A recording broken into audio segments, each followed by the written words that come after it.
Hey, how you doing? This is SEIJIHITO here to. Hey, yo, what's up, Pink? What is up? What is up? What is up? So, um, I'm trying to figure out, right, because this is something that's been bothering me for a little bit of time since I was able to see this video, right? And I'm gonna play it. I'm just trying to get my thoughts together because I'm trying to figure out, do people actually want black men to lead? Or if that's just like something people just like to throw around just to throw around, right? So let me just what's up, Ty? What is up? What is up? Let me just let this video play so y'all can get what I'm talking about here, right? A teacher said Debbie Kirk, and she allowed her back into the classroom. So we, black people, we can't have This is not the time for questioning. Well, when is the time? When is the time? We're not going to do that in this program. Kids got disrespected. We're not doing that here. If you don't like it, you leave. I am. I'm gonna leave. But with all due We will not respect, everybody here, these children. who gets my You can't be celebrating. my respect. A teacher said from the children, what do you mean? He disrespected the children. He disrespected the children. And let the teachers still teaching now, today. So we need to celebrate black people, and he allowed the teacher to say, and we gonna stand for it as a community, but I can't get nobody to come to the school board meeting. So since we all here now, everybody might know. Peace and blessings. It's always the right time to do the right thing. It's always the right time to do the right thing. Peace. So right, so you got this teacher, right? Let me try to zoom this in for myself here. Trying to get this to zoom in. Richard Taylor said, for those who are wondering who the teacher who said the R, C, and other slurs, among others, in the classroom, her name is Debbie Curl, and she is still teaching at Eastern Wayne High School, given her job back by Mark Richard, the superintendent who was on the stage at tonight's Dillard Alumni Scholarship event, where we are supposed to celebrate the rich heritage of Blackness. But he allowed this teacher around our Black children, and we are okay with that. Well, I'm not. Right. So I'm trying to figure out, do people actually want Black men to specifically lead? Because in my mind, as somebody from my point of view, I'm just watching from the point of view of whoever's recording. I'm looking at roughly a sea of black folks all there, right? He's the only one up in arms. He's the only one speaking directly about it. And again, this is a graduation, right? And some people have always stated that there's never a right time to do the right thing. But obviously, he's doing the right thing. And everybody else is like, this ain't the right time. But as he stated before, he was like, yo, I tried to get everybody together for, a type of, conference dealing with the school and all this other type of stuff. But nobody wanted to show up. So like, well, since I got y'all attention here and everybody seemingly is here, it's like, hey, let's have this conversation. Let's put everything out there that needs to be out there so that everybody is aware. And you see all of these black folks there sitting down.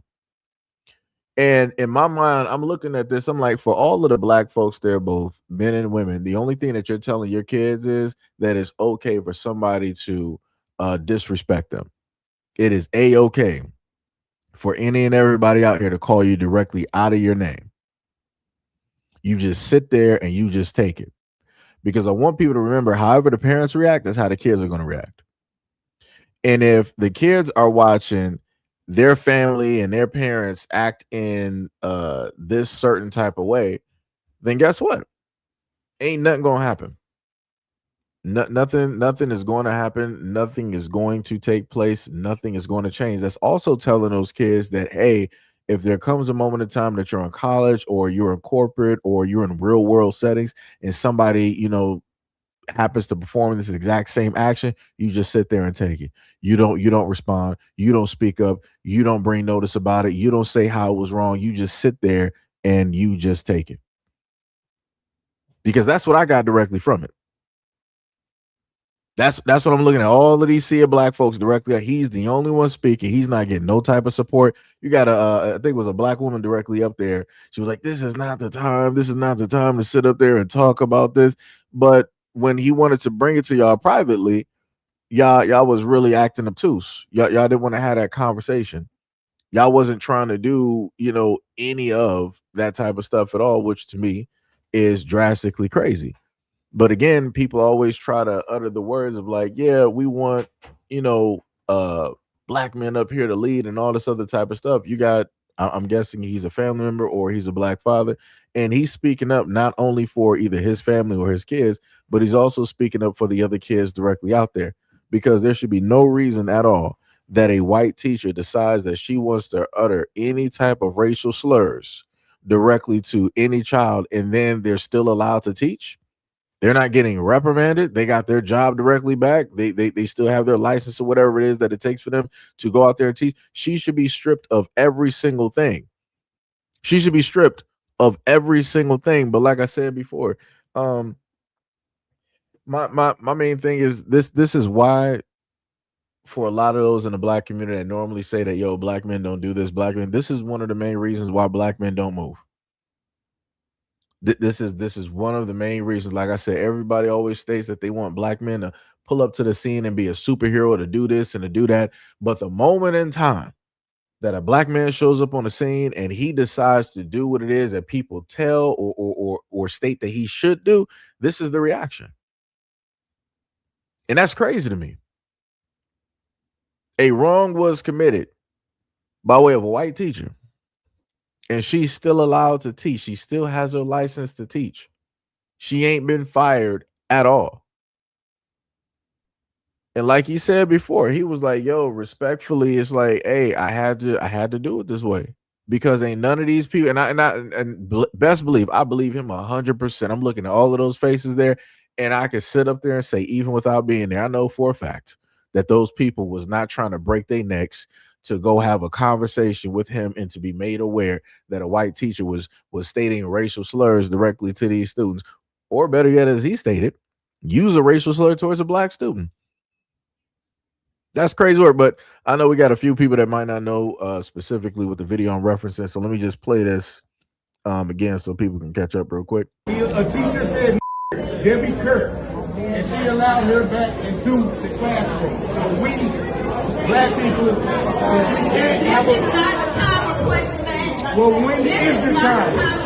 When is the time? We're not under that in this program. Kids got disrespected. We're not under that here. If you don't like it, you wait. I am. I'm gonna leave.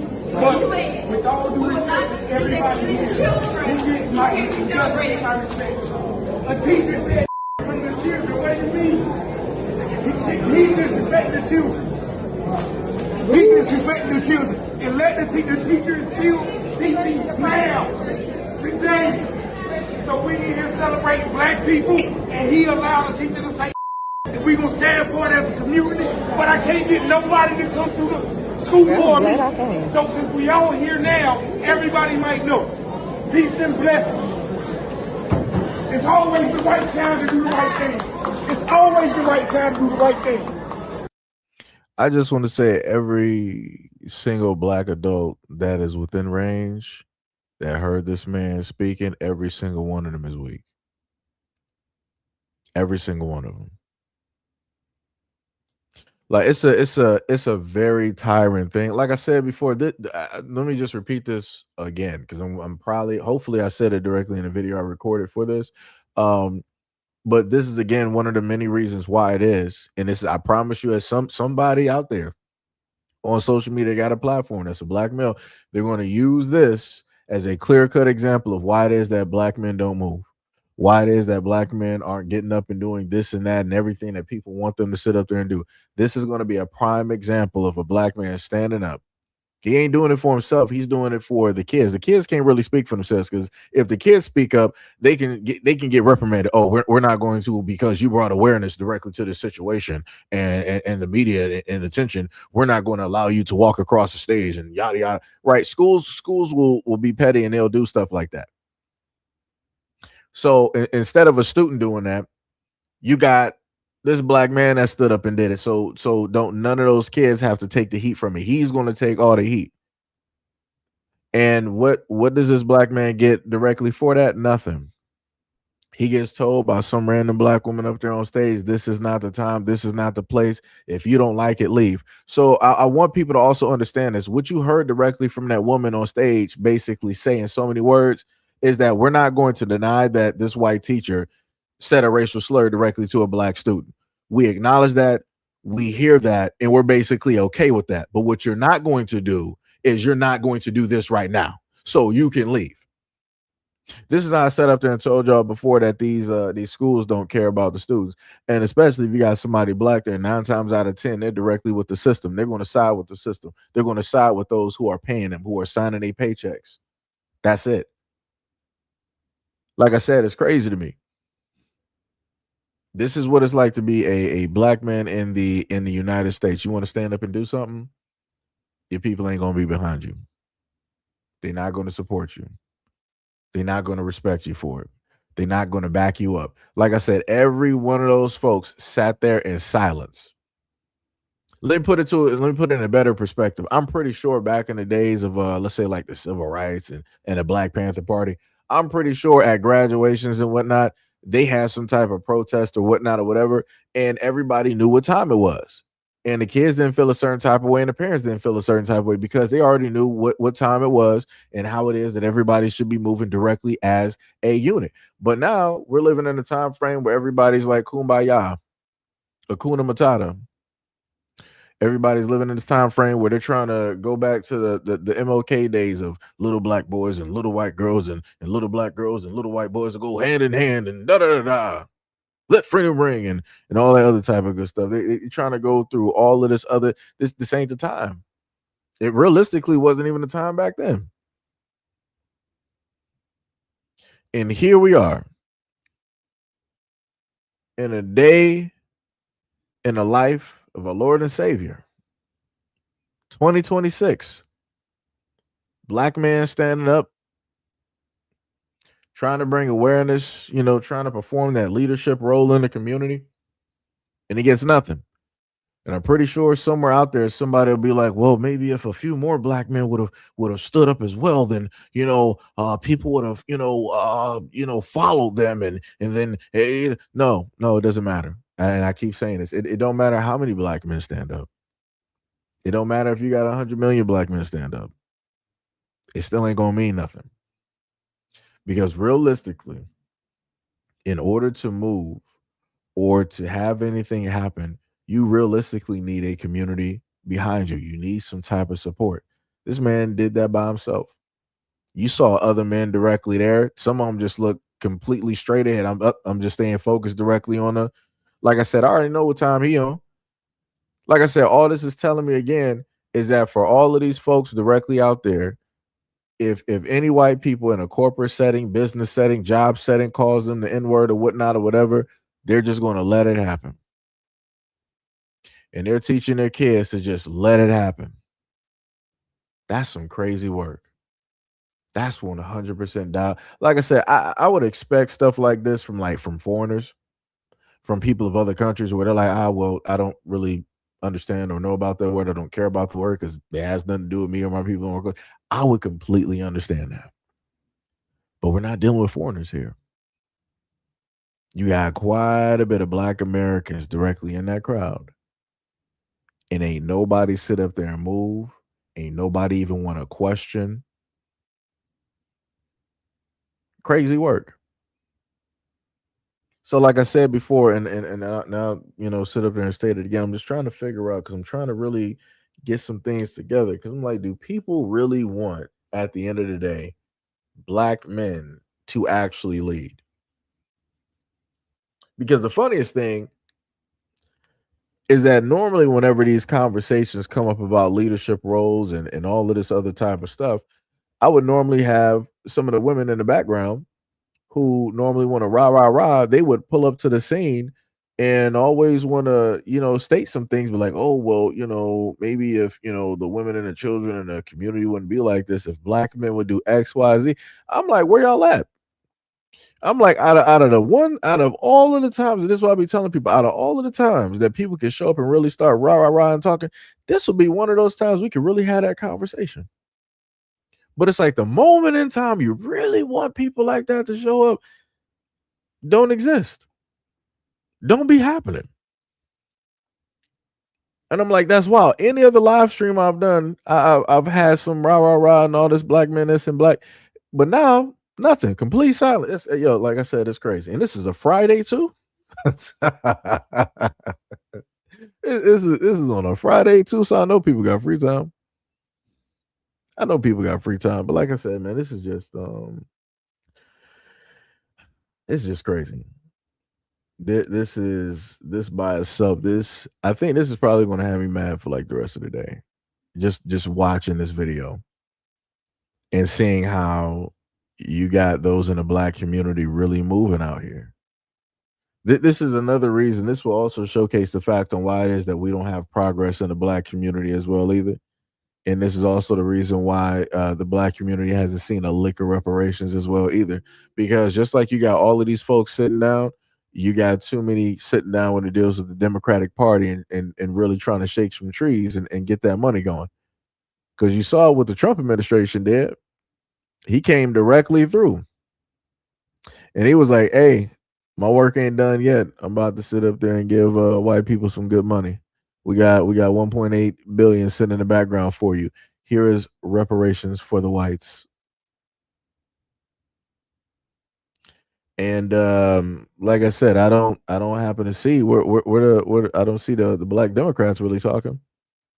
I don't see them really trying to rah rah rah like they would normally sit up there and do about anything else. Because normally, if anybody in the black community were to really say anything or bring up reparations, oh, they're running their mouths trying to be against it and saying that we need to focus on other things and all this other type of stuff. But the moment of time that white people give themselves reparations because of how they treated themselves in their own system in the United States, dead silence. Dead silence. Like I said, it's wild work. It is wild work. Like I said, this should also fit into the narrative of why a lot of stuff will not get done or be accomplished within the black community. This is exactly why. Because of stuff like this. Like I said, you got one president that's for his people that gave money, that helped out his people. But then black folks sit up there and still vote the exact same way and haven't received anything at all. It's crazy. 100%. But it be like that. What was that? Somebody said this is a comedy stream. I mean, I guess. I mean, you can easily scroll real quick and you can probably hit up a few videos. You can probably be anywhere else, but you opted and decided to be directly here and more than likely focus on a conversation that has zero to do with you at all, realistically, which is crazy. That man, bro, in the comment section. Yo, like I said, when people don't actually have anything constructive to actually say, or in a lot of instances where people should actually shut up, they opt not to, and they decide to do this. Like I said before, you got a lot of folks out here that just want some attention.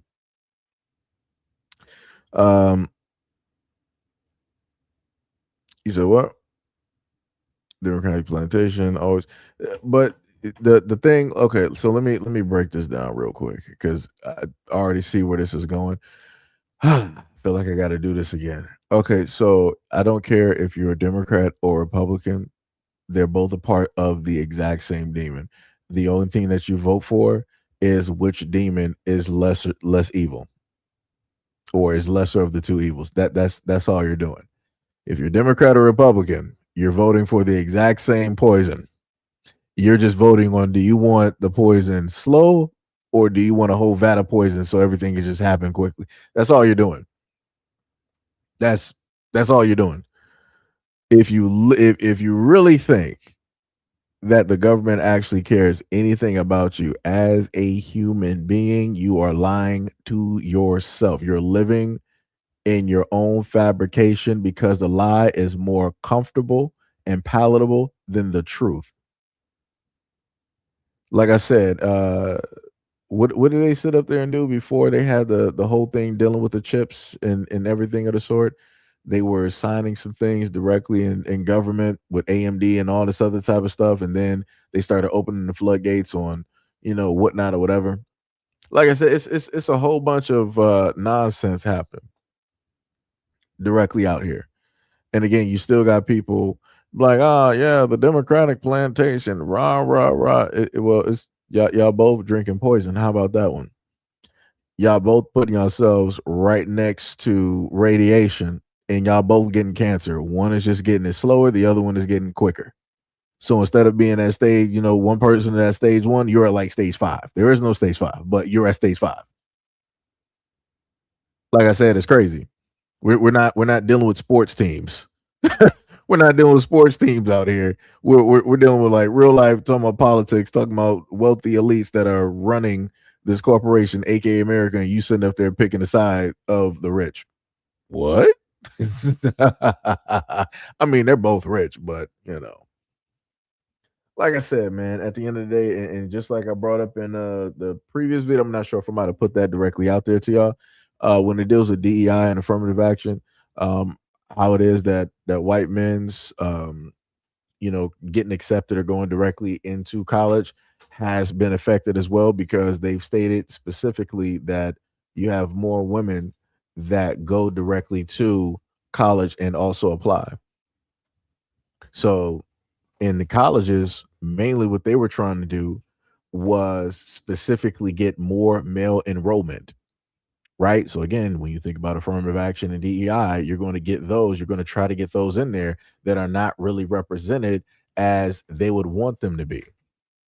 So now that the DEI and affirmative action is no longer there, what do you think is going to happen to quote unquote the white male population when it deals with these colleges? If women 9 times out of 10 are going more directly to these colleges, it's going to be less and less. But like I said, you can't tell nobody nothing. You can't tell nobody nothing. Nobody nothing. Like I said, people want to be all over the place and just say the most wildest stuff directly out here. Matter of fact, let me see if I actually have the other videos. Well, the other video I did give directly to you guys earlier because I was looking at that, right? So let me just get this straight. Because I got a few people in a sense here, right? So I'm pretty sure some of the folks here saw this video that I posted with Torre and his response. I think what we got about like 387 views directly on that, 17 comments, right? And I noticed how quick, I had people pull up to the scene and they wanted to be like, this dude is Caribbean and all this other type of stuff and rah rah rah and all this other type of stuff, right? Dealing with him, right? People wanted to bring up some previous allegations or lawsuits or things that he said. And I specifically stated before I even got to the fact of or the point of me making my initial response, I was like, I seen all of that stuff, but that has no place in this conversation. Right. And I'm looking at some guys in the comment section, right? You got Snake in the comment section. He said, I didn't forget what Torre said about straight black men, or how it's okay for white people to call us N-word if we're employed by ICE, right? That's a topic for a whole nother conversation. Another person said that Torre is a Caribbean man whose family is from Barbados. in the British Islands of Virginia. I'm sorry, the British Virgin Islands. He's not Black American nor from our cultural and ethnic group nor history in America, but he and others have tethered themselves to us and our people to be able to speak for us and what's going on in the Black American community, all while not dealing with the issues and the problems from where their actual lineage, culture, ancestors. Like I said, something for a whole different topic of conversation, because my main point is this: for people who are outside of the conversation of dealing with lineage, bloodlines, and everything, people are going to look at Torre as a black man. They're not about to look at him as an African or whatnot or whatever. They're going to look at this dude, listen to how he speaks and everything that he does, and it reads to them as a black man in America. And that's how they're going to see it. They're going to look at Cheyenne Bryant, right, as a black woman. They're not going to look at her as an African woman or somewhere else and all this other. They're going to look at this as what it is presented to be. Cheyenne Bryant, who is a quote unquote educated, intellectual black woman, whatnot or whatever, decided that she wanted to overtalk, be rude, emasculate, and try to insinuate that the straight man here, right, is gay. But I got to be very specific. Cheyenne Bryant, knowing the optics, decided to attack Teray's sexuality as the representation of a black man and decided to state that he is gay in so many words directly on a podcast that, hundreds or thousands or tens of thousands of people, may tune in to watch. Like I said, I'm not sure the specific, channel or whatnot that it comes directly on, but I'm pretty sure they do happen to get views, right? But like I said, the whole thing is completely crazy. Even looking in my comment section of a lot of these responses, and I'm like, people just can't stay focused for just to save their life. I'm like, dog, it's like, all right, we get it. It's like he says some things that you don't like that he said. All right, that's for a different video, that's for a different topic, that's for a different time. We're dealing with the optics of this.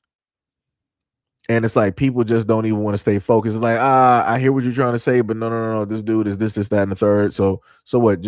So because you stated that out there, that means ignore this whole situation and the optics and how it is that it's presented. I'm like, no. Like I said, it was disrespectful. And again, it didn't put Cheyenne Bryan directly in a good light at all. That put her way lower than anything else, directly known to me. Like I said, I don't know, man. Like I said, this is all of this stuff is just everything is cooked. Everything realistically is just cooked out here. It's crazy. And it's like people are not going to realize it or see it up until it's too late. People are not going to see it. People are not going to realize it up until it is too late. And that's a shame. That is a shame. Mm-mm-mm. Like I said, I would hope and wish that things would actually be better, but that's not where we are. The other thing too that I'll bring up is where's that clip? Wait, did I don't think I got an edited version of that one, right? Nope. Oh well. So we're gonna just play this. I think it's like a 15-second clip real quick. One was my ally. If we're gonna talk about black men versus white women, a white woman is my ally literally any day of the week, any corner of the globe. I'm siding with a white woman over a black man. Right. She said, I'm a woman before I am black. Being taught the opposite was a product of misogyny.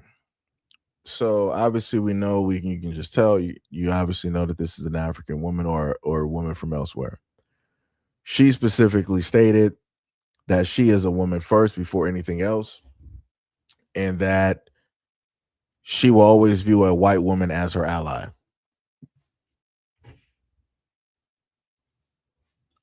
She said a white woman will be her ally before a black man. And I want people to understand this. And this is what I've tried to explain to a lot of black women.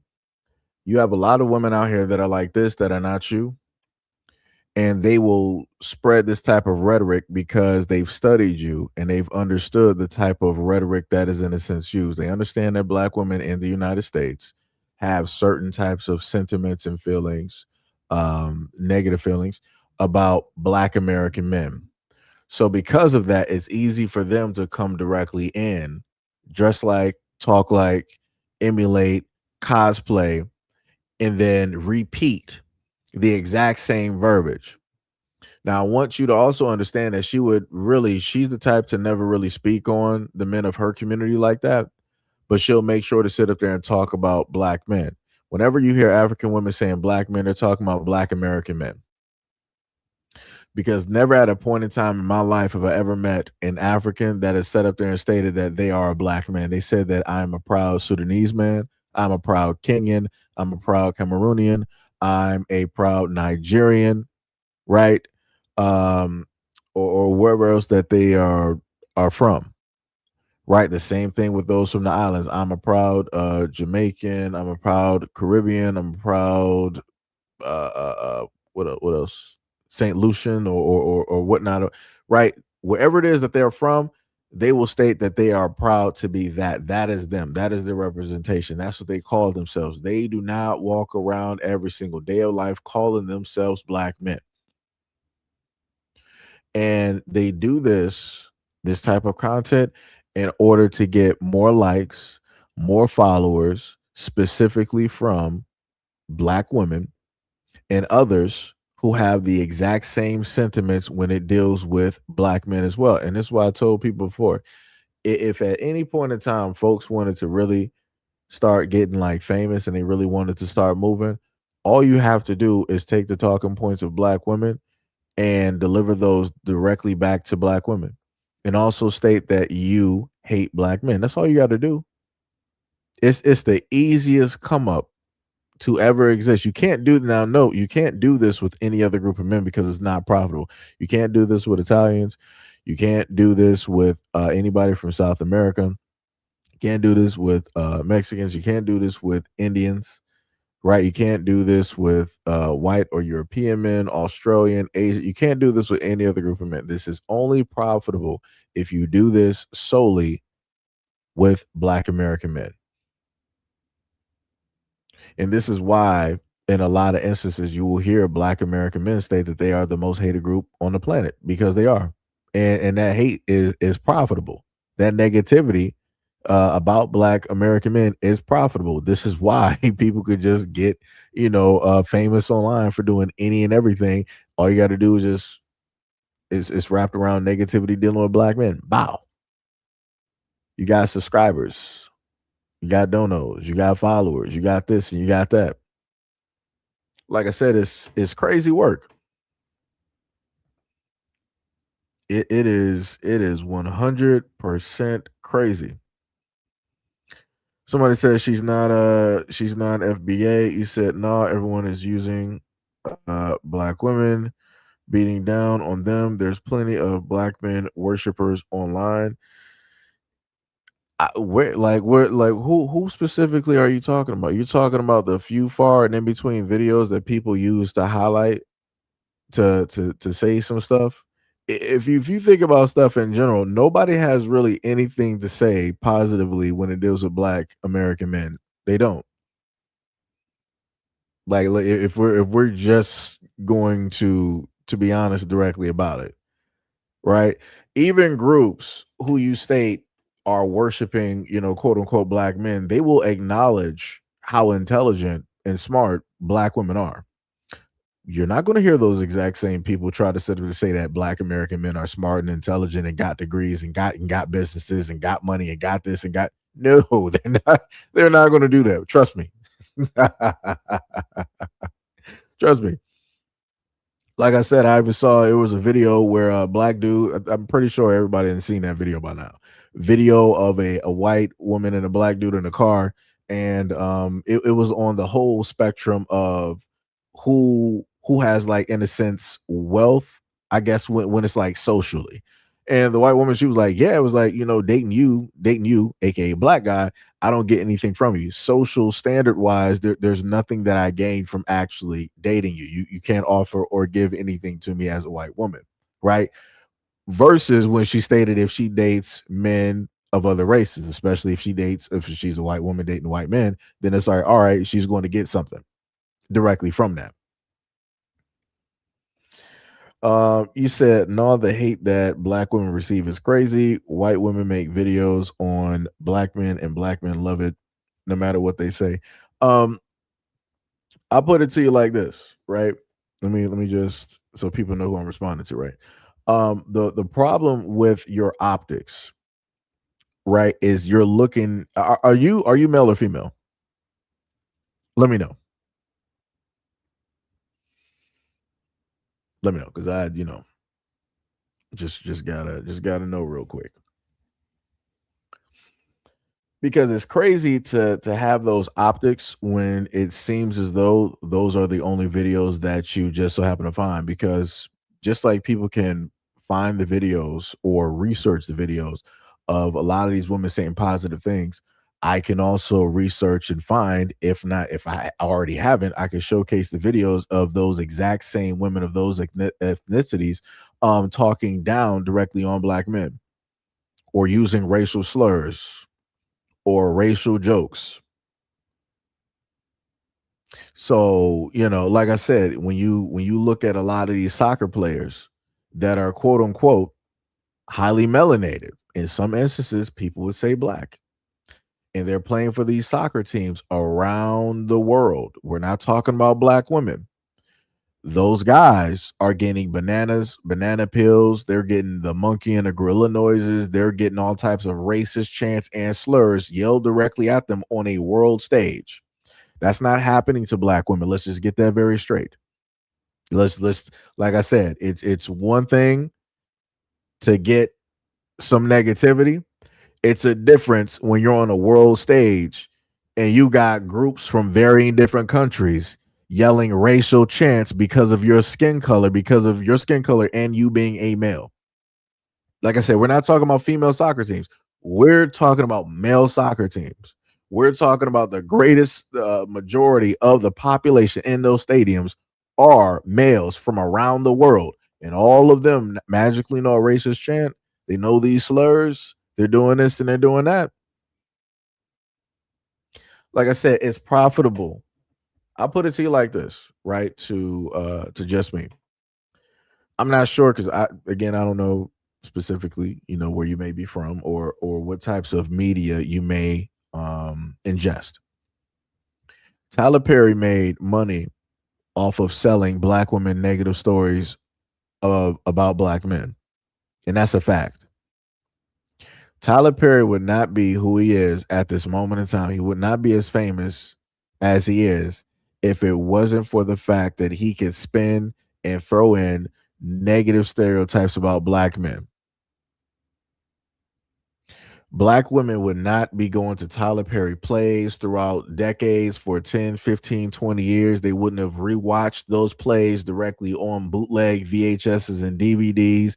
And they would not have been watching a lot of these Tyler Perry movies and TV shows if primarily Tyler Perry was making mockery, stereotypes, or jokes directed specifically towards and only black women. We know this. Y'all would have canceled that dude a long time ago. But again, it's acceptable and it's palatable for black men to be some type of negative stereotype because it allows people to be comfortable. It allows people to not have to look around and check other types of places.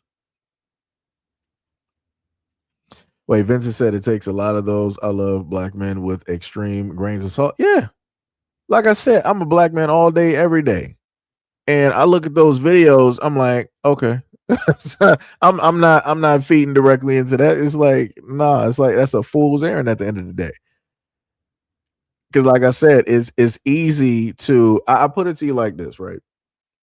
It's easy for women of other races to say something nice and for black men to just go directly over there. The reason why it's so easy is because if you're getting so many L's, such as like, hey, you got black women in the community, black girls in the community, automatically calling black boys gay for no reason, just because of like a look or whatnot or whatever, or just because of a simple disagreement. Like I said, you got black women in relationships that have sat up there and called their significant other gay, or better yet, they've sat up there and called him a B because they disagreed directly with him. And again, both things are disrespectful. That's been happening to black men every as soon as they touch basis. As soon as they touch basis with this plane of existence, that automatically happens. Like I said, negativity sells when it's specifically about black men. Everybody can make money. We've seen this. Like I said, I can point to black women, multiple black women all over the spaces of TikTok, of Twitter, IG, YouTube, and elsewhere that are making money specifically and only making content talking about black men negatively all day, every day.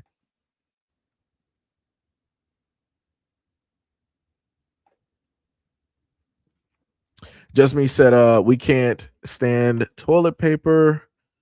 He hates black women. Wait.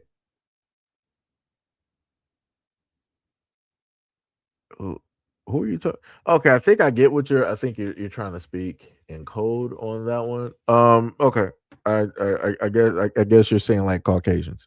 Um, but the most interesting thing about this, as I stated before, and like I said, I get what it is. I guess that you're trying to say by that statement that those folks basically hate black women. But also at the same time, you have black women out here that will pedestalize white men. So I'm a little bit confused directly on that. And one of the main things that I stated before is the fact that you got individuals. Um, yeah. This will probably be another video. You might not be able to properly see it, but it's stuff like this, right? Like I said, with this is a video that'll show up in the future, right? You try and show the truth, and they don't care, right?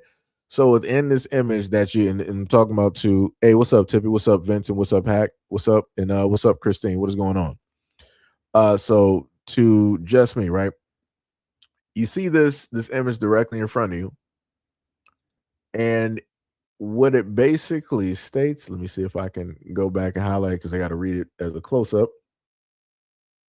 Just like I pointed out in the previous video, how you can clearly tell that that was an African woman, I put all the information directly here, right? And like I said, it's very easy to be friends with or to get black women directly on your team, because all you got to do is say that you have negative sentiments with black women, with black men, and that's it. Magically, it's an influx. You almost become semi-famous real quick, right? So, and one of them, she said, she's something African. This is a valid take, but yeah, this is a valid take, but this is a valid take for any black woman anywhere. How do black men treat you? Quickly, right? And then that post was unavailable. Next, the same person basically stated that black men and white women hold hands to oppress you. Then, when you notice that black men use white women as scapegoats and you fall for it nose first, like they aren't your biggest killers currently, right? And then off to the right side, when you look in the background, like I said, shout out to Twitter, to X, because they now got the information directly out there. It says the account is based out of Kenya. So this is an African woman. And I looked directly at her page, and I'm like, it's crazy to me that she got all of this to say about, black American men. Because she ain't talking about her own men. She's talking about black American men. All of the talking points that she's using, there is one very specific black American woman that I've heard of so many different times before, which was Cynthia G. These are a lot of things that I've heard directly from, or in a way, an amalgamation of things that she stated along with other folks directly out there, right? And I went to this woman's page and I'm like, yo, it's crazy that you're Kenyan, you're African, and you live in Africa, but all of your aesthetics are that of a black American woman. And then you're talking about, right? She says, I love punk rock, and she's a riot girl, right? Kenyan, feminist, radical, COS Satanist. I don't even know what that last part is. But like I said, you got many of them directly out here, and I've tried to point this out before, but to no avail. You still have black women that are like, we don't care. As long as they feel the exact same way that we feel about black American men, that's all that matters. It don't matter where they're from. We're all sisters. We all see eye to eye because we're looking at the exact same enemy. And I'm like, that's wild. That's 1,000% wild to me. Oh, bro said that's the Church of Satan. That's crazy. That's wild. But I thought with Satanists they don't preach hate. That's crazy. Doesn't that go against that doctrine?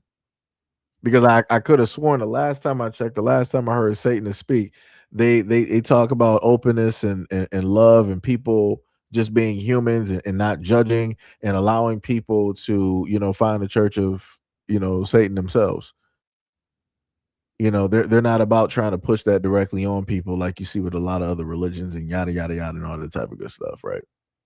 Like I said, I don't know. I'm just going by from things I remember people talking about on online and stuff. Like I said, I don't know. Bro said that's Anton Levy Satanist. I don't F with them. I don't know much about it. Okay, I got you. But this is my other thing as well too. Because like I said, I'm not even sure if Just Me is even still here. The other thing as well too, right? Just like how you can notice those videos directly out there magically of those white women or women of other races, basically quote unquote complimenting or worshiping black men, as those like to sit up there and say. Have you noticed the amounts of videos where you have folks disrespecting black men? Like I said, Cheyenne Bryant, the mouth that she got. And without that even being, in a sense, a celebrity, right? Talk to young black boys or black men who have grown up around women in houses and ask them specifically what's some of the things that those women have stated to them that are negative. So it's like, if you got women of other races looking at you and they don't see you as like some type of demon, like I said, a lot of these feminist channels who are run by black women that hate, loathe, or dislike black men, they call black men the seed of Satan, the spawn of Satan. They say that black American men or should not exist. They like to say that there's ways around making sure that population is no longer here and all this. Like, they start saying all of this crazy stuff, and I'm like, yo, this sounds like some stuff from back in like the 1940s Germany. I'm like, y'all talking real crazy out here. But I'm like, magically nobody hears any of that stuff when it's directed towards black men and young black boys. Nobody pays attention to when young black boys out here are being told that they look gay or that they're gay and all this other type of like foolishness. Nobody pays attention to that. Nobody hears none of that. But now all of a sudden people can sit up there and magically see when other people are looking at black men in some type of positive light. If it could be as a fetish, saying something positive, or just them genuinely saying something positive, they're still saying something positive versus the contrast versus the other side. I'm like, that's a little bit weird to me. To me, that doesn't even make any type of sense. So if you got black dudes in the community that's been just taking losses since birth, and they've been made to feel a certain type of way or to walk on eggshells, they're going to take anything as a win. They're going to look at another woman like, oh, you actually see me? You actually got something nice to sit up there and say. You're not trying to like, beat me down or say I'm a part of some statistic that's out there just trying to take your life every single. Hey, I take that as a win. That's how they're going to see it. I take that as a win. versus what it is that they've always gotten their whole lives, they're going to sit there and be like, yo, I take this as a win. Like I said, that's why it is so easy for groupings of other women to sit up there and make videos and start doing all. What do people normally sit up there and call that? Like love bombing, or whatever it is. So yeah, if you got black men out here that has never received an ounce of positivity, if you got a lot of black dudes out here who are normally deemed to be invisible or ugly or undesirable, like I said, what was some of the magical stats that you had women saying online in the black community? It was like, yeah, 90, 95 or 98% of black men out here are unattractive. I'm like, wow, that's a crazy number. I'm like, who did the stats? Who did the stats on that? Like, that's wild. So I'm like, so okay, so pretty much you're saying that all black men out here are unattractive and ugly, but then on the other side, every single black woman out there is attractive and is like a 10. I'm like, all right, okay, all right. I'm like, all right, brother. So like I said, this is why I've gotten to the point of not being not feeling a certain type of way when you see. Now it gets to a point, I will sit up there and draw a line. It gets to a point where people want to sit up there and start trying to like trophy or pedestalize. Yeah, it gets to a point where people want to pedestalize their preference, and then they want to sit up there and be like, yeah, this person is better than you. That no, now you're just doing some clown type stuff, right? But this is why I got to a point where I'm like, all right, if people want to just do what they want to do, it is what it is. It is what it is. You know, like I said, it is crazy.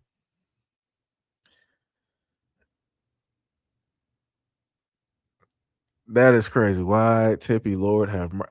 Like I said, where's Shaman? I need her to take your phone, Tippy. Yo, every time, I swear to goodness, you can't take Tippy nowhere. You can't Tippy. This is what you need to do because you be reading like so much of this random stuff online. Just get online and use AI to write a book. That's what you do, Tippy. You start putting together a book of whatever runs through your imagination and just formulate that.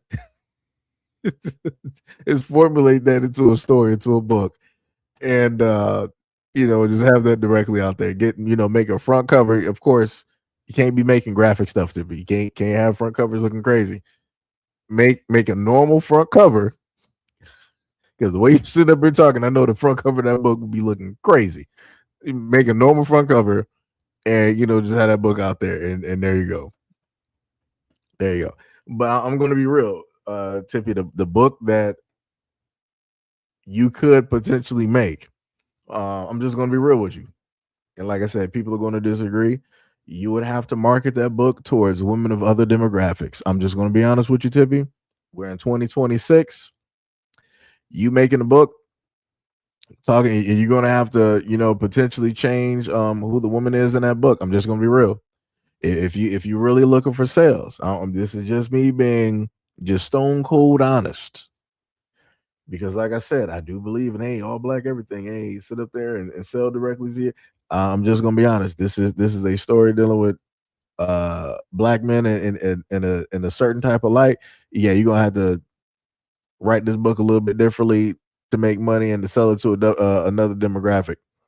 2026, you're not about to have hundreds of thousands or millions of black women buying that book. Trust me. Now on the reverse, Tippy, if you decided to do some Olivia Pope type of book, oh yeah, that's selling like hotcakes. You do like an Olivia Pope type of book with a black woman as the front cover, and she's getting like chased down. What was it? Yeah, 50 Shades of Black. Yeah, if you sit up there and do that, and you 50 Shades of Black is crazy. But if you sit up there and do that, have a black woman on the front cover, and you just got a white dude, a white man chasing her, oh yeah, that's gonna sell. Divestors will sit up there and buy that like hotcakes. I kid you not. Like you would be like, what's that lady name that made Harry Potter? I forgot her name. J.K. Rowling. Like, yeah, you would be the J.K. Rowling of what would they call those novels, like smut novels? I forgot. There's a certain wordage for those novels, but yeah, that's how that'll work. You know. Wait, what is Sonny? Yo, what's up, Sonny? Sonny was like, "I make you earn like me, lol." When certain people come to me and compliment my eyes, I inform them that what they're saying to my face, quote, "I want to know how much I favor proximity." I guess that was supposed to be the whiteness, I think. Tibby said, "No, I ain't doing that. Not white guys." Hey, Tibby, if you want to make money, if you don't want to be broke, I'm trying to tell you, Tibby, it's 2020. If this is the early 2000s, you'll be fine. Because, like I said, I forgot who the woman was. She had the Zane books. She was out there selling them like hotcakes. Like I said, it was girls in middle school and high school reading Zane. So there you go. They weren't even supposed to be reading that at all, but they knew that back forwards and all this. Like I said, them girls are already freaked out. And that was just because of books. That wasn't even because of like quote unquote social media, in music videos and all this other type of stuff. It was because of the written material that was directly there. Crazy work. Like I said, Tippy, I get it. I understand. I know where you're coming from, Tippy. Like I said, this is me you're talking to, but I'm also telling you at the same time, if you're trying to sit up there and make it, this is what you got to sit up there and do. You gotta diversify. What did Wu Tang say in the Chappelle show? Diversify your bonds, ninja. Diversify your bonds, because that's what you got to. I'm telling you, that's what you got to do. That is what you got to do. I'm trying to tell you. Eventually, like the vessels be flicking off to that big time. Yep. Tippy said it's time for black men to take over that stalker, boyfriend, husband. That's crazy. Vincent said, he said one hand holding the book, the other hand holding lust. That's crazy. Tippy said, but I want black love. I understand it, Tippy. I get you. I get you. But this is the world that we live in currently at this moment in time. Pink said, I've published some short stories where the male character is a true American while the female character is black. Hey, like I said, you gotta go exactly where the money is. You gotta, hey, like I said, I do not fault people for it. I don't even look strange at it because I completely understand it from a marketing standpoint and from a business standpoint. If you decide to specifically go in that one direction, it's going to be slim pickings. It's like I said, it's going to be very, very, very, very slim pickings. Like I said before, I think even going back to the video that I did before, and I think some of y'all remember it was the Kiss by Rose by Seal, and it was all of the what's names with black women and stuff directly up there. It really didn't get a lot of looks directly up there. Didn't, and like I said, that's why I love that song. Favorite song by far, directly from Seal. Favorite song. Didn't get a lot of looks and nothing like that, right?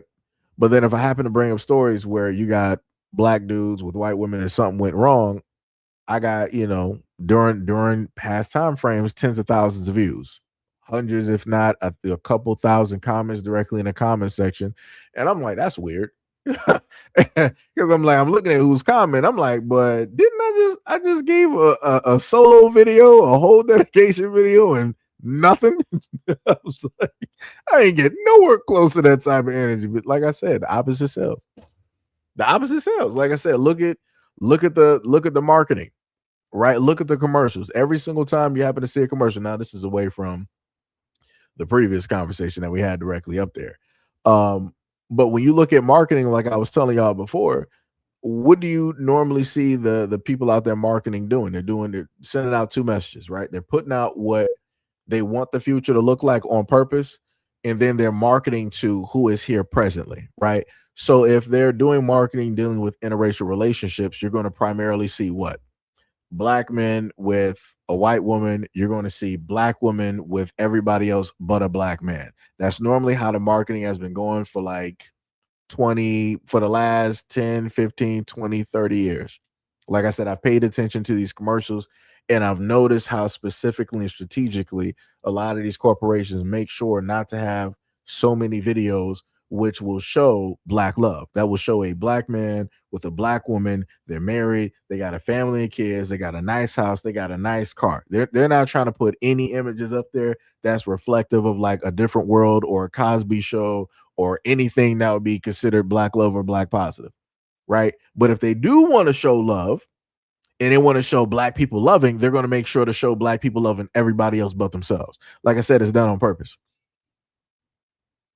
And then they're feeding into the fact of which that you do got interracial couples out here, and that interracial couples feel like they're not being highlighted enough or that they're not being marketed to enough. So they're going to make sure to throw money at them because that's a group that's desiring attention. And usually when people desire attention, they throw the utmost money. They're going to throw more money at whatever's up there because it's showing them versus anybody else. So like I said, the psychology and the marketing and the corporations, the businesses, they are very, very smart. They're very, very smart. Like I said, I try to tell people a long time ago, you gotta very much pay attention to how intentional a lot of these corporations, these businesses are. When they really want to make money, they'll be as intentional as possible, and they will show you who they're trying to market directly towards. They don't have to tell you. So if they come up with some type of expensive, elegant wardrobe or jewelry, they're going to make sure to specifically put white people, primarily and only white people, in those commercials. They're not trying to show nobody else because they're like, this is our demographic. This is who we made it for. This is who we want to wear it or to showcase it. We don't care about nobody else. And they say the quiet part out loud without in a sense saying it. So, like I said, you got to be intentional.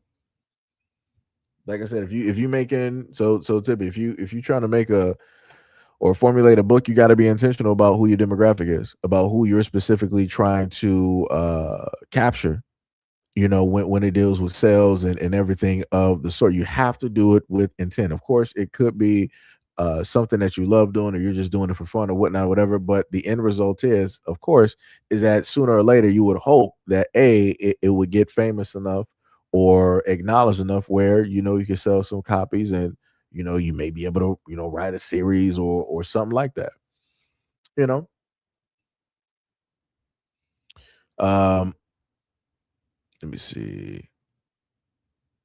Oh, okay, okay. I think I might have missed that. I think you said I've published some short stories where the male character is a true American while the female character is black and they sold like hotcakes. Yeah. Yep. Tippy said Pink, that's a slave master and a mammy fetish. Jungle fever story, lol. This woman. He said all the characters are respectful towards each other. Sonny says some people have literally made it their business to tell me that they like mine, but nothing else. When I say I hate compliments and the attention is not just because. Tippy said, but unfortunately, that would sell big time. Black and white relationships is a fetish story. Tippy said, I guess I'll use, I'm just going to say moons for their money. That's crazy. Sonny said interracial couples and media are irresponsible. Tippy said the yin and yang, LOL. Let me see. Oh, Travis, you said, yeah, I really, wait, you said, yeah, I really, is that supposed to be, I'm really with? I'm not sure how to even read this. You said, yeah, I really with young guys, dot, dot, dot. Unfortunately, there's no media for our young men to aspire to. They are disengaged at an alarming rate. I'm not even, I work with young guys. Okay, I got you. I get, okay, so you're saying that you work with young guys. Yeah, well, if you're specifically speaking on media or representation dealing with young men, I mean, it'd be like that. Realistic. That's the best way I can sit up there and put it. Um, Again, a lot of the heads, the corporations, advertisement, you have a lot of men that are there, but if they decide that there's really no money in this and they're going to start to put it towards other people like women, then they're going to go directly where the money directly is. Whoever's willing to sit up there and spend, that's who they're going to market directly towards. Uh, if the findings basically state or the studies state that, hey, by the numbers that we're looking at, we don't have a lot of young men that are responding well to media samples A, B, or C, but we have a high amount of women that are, overwhelmingly over the moon. with media samples A and B that are specified and specifically towards them, they're going to go towards the market where the money is. So you're going to see more advertisements specifically for women. And I've noticed and seen this as well too. And I'm like, well, it'd be like that. Guys need to get out there and start spending. Guys have to, have to respond directly with their pockets. The old adage that people would normally say is that a closed mouth don't get fed. The other thing that I would say as well too is that we're at a time in history, right, that none of our parents or grandparents have ever seen before, where we can put our own image directly out there. We can fit or put ourselves or slot ourselves into a spot of which we feel that, hey, this area is underrepresented or it's not being highlighted enough. So let me slot myself in there and let me start up a media platform and let me start running ads and doing this and doing that.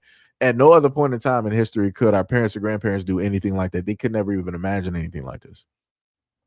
So you're almost technically, in a sense, dealing with the tech age is still in a golden or gold rush type of era where any and everything is possible. That if you decide to put enough, as they like to say, gumption, if you got enough moxie to throw directly out there, you'll get something in return. Put a little bit of elbow grease, and a lot of things can happen, right? So that's the main thing that I will state. If at a point in time you feel that you don't see young men being represented directly out there, then you got to be the solution directly for that. Nobody else can fix a problem that you can see. Everybody's going to fix the problems that specifically pertain to them, and they're not going to care about anybody else's problems or their situation. So you have to be that thing to fix it. If not, then there's no reason to talk about it. You know. Um, what was it? Vincent Taylor said, just make sure the smut level is over the top. That is crazy. Sonny said, they don't have black characters in their science fiction movies because they don't imagine us existing in the future. Yeah, that's true. That's true. Like I said, in a lot of sci-fi films, they make sure to not have very little to none black characters there, even if it's a side character. We used to be at a point in time, like let's say like the early 2000s, you could spot some black people in the background. Now it's like, yeah, not so much. It's not happening. And like I said, it'd be like that. What was it? Not Ben Affleck. Shout out to Matt Damon. Racist to a point.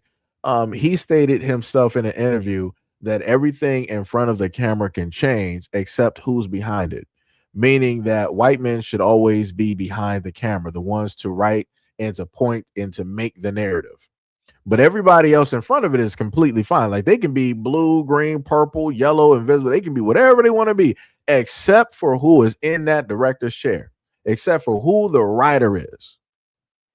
Like I said, I love it when people are actually straightforward and directly honest. Like I said, shout out to Matt Damon. I like that honesty. I love that honesty because I know exactly where he is, and I can see it. I don't have to question it. I don't have to try to lick a finger and feel where the wind is basically blowing. I don't have to figure that out. He directly basically say it without saying it, right? And even Ben Affleck, he was like, I can't believe you just said that. I mean, like, it'd be like that. But like I said, I respect honesty, just like Hulk Hogan, racist to a point. He was racist when he was born, and he was racist when he left out. It'd be like that. Yo, Bushido, what is up? What is up? What is up? Black said he ain't lying, but they are catering to the gay community who has more disposable income here in New York. Every shop has a rainbow flag. I mean, it'd be like that. Those in the gay community have a lot of money to sit up there and spend. They got a lot of money, saved directly up. So yeah, if that is a demographic that you feel that you can directly cater to and you can give them anything of their heart's desire, it's going to happen. This is why corporations, whenever June rolls up, everybody is gay. Everybody is gay in June. Which is the craziest thing when it is with every single corporation. Every corporation is gay all of a sudden. But like I said, it's for the money, and I stated that before. It'd be like that though.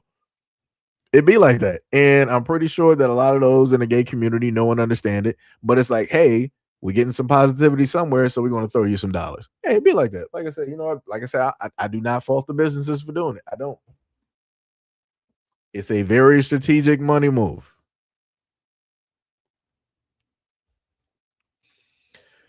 This man said we never get a Batman bra. That's crazy.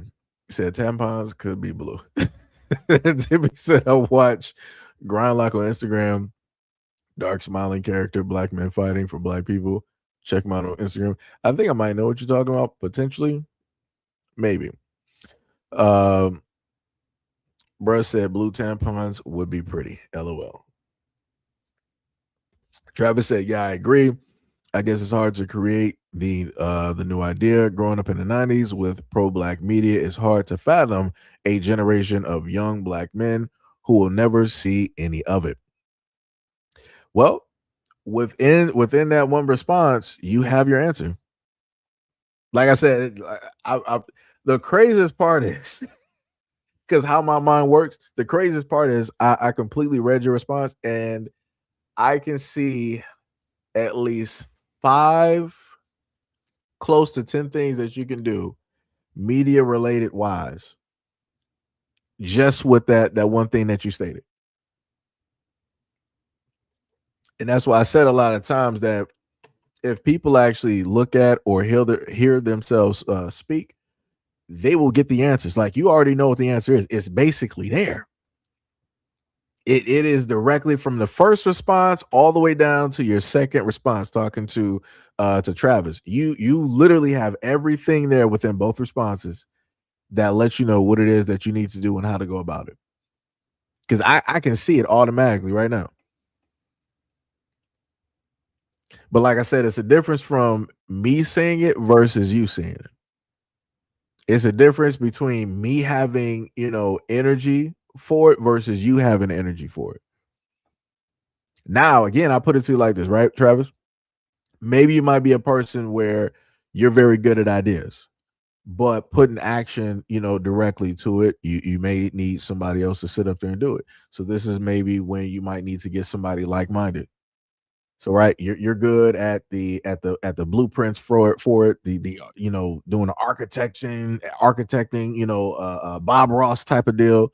But then you need somebody that can actually do the real world, hands-on, doing the media side and all that, other type of deal. Like I said, hey, you just got to find a like-minded type of person that's on that exact same type of time, and as soon as you do, it's over. I promise you, as soon as you find somebody who is like-minded and who is on the exact same time as you, it's already over. You'll be able to get anything done. Tippy says, Seji, guess what they're doing in San Francisco? They put tampons in men's bathrooms. I mean, hey, it'd be like that.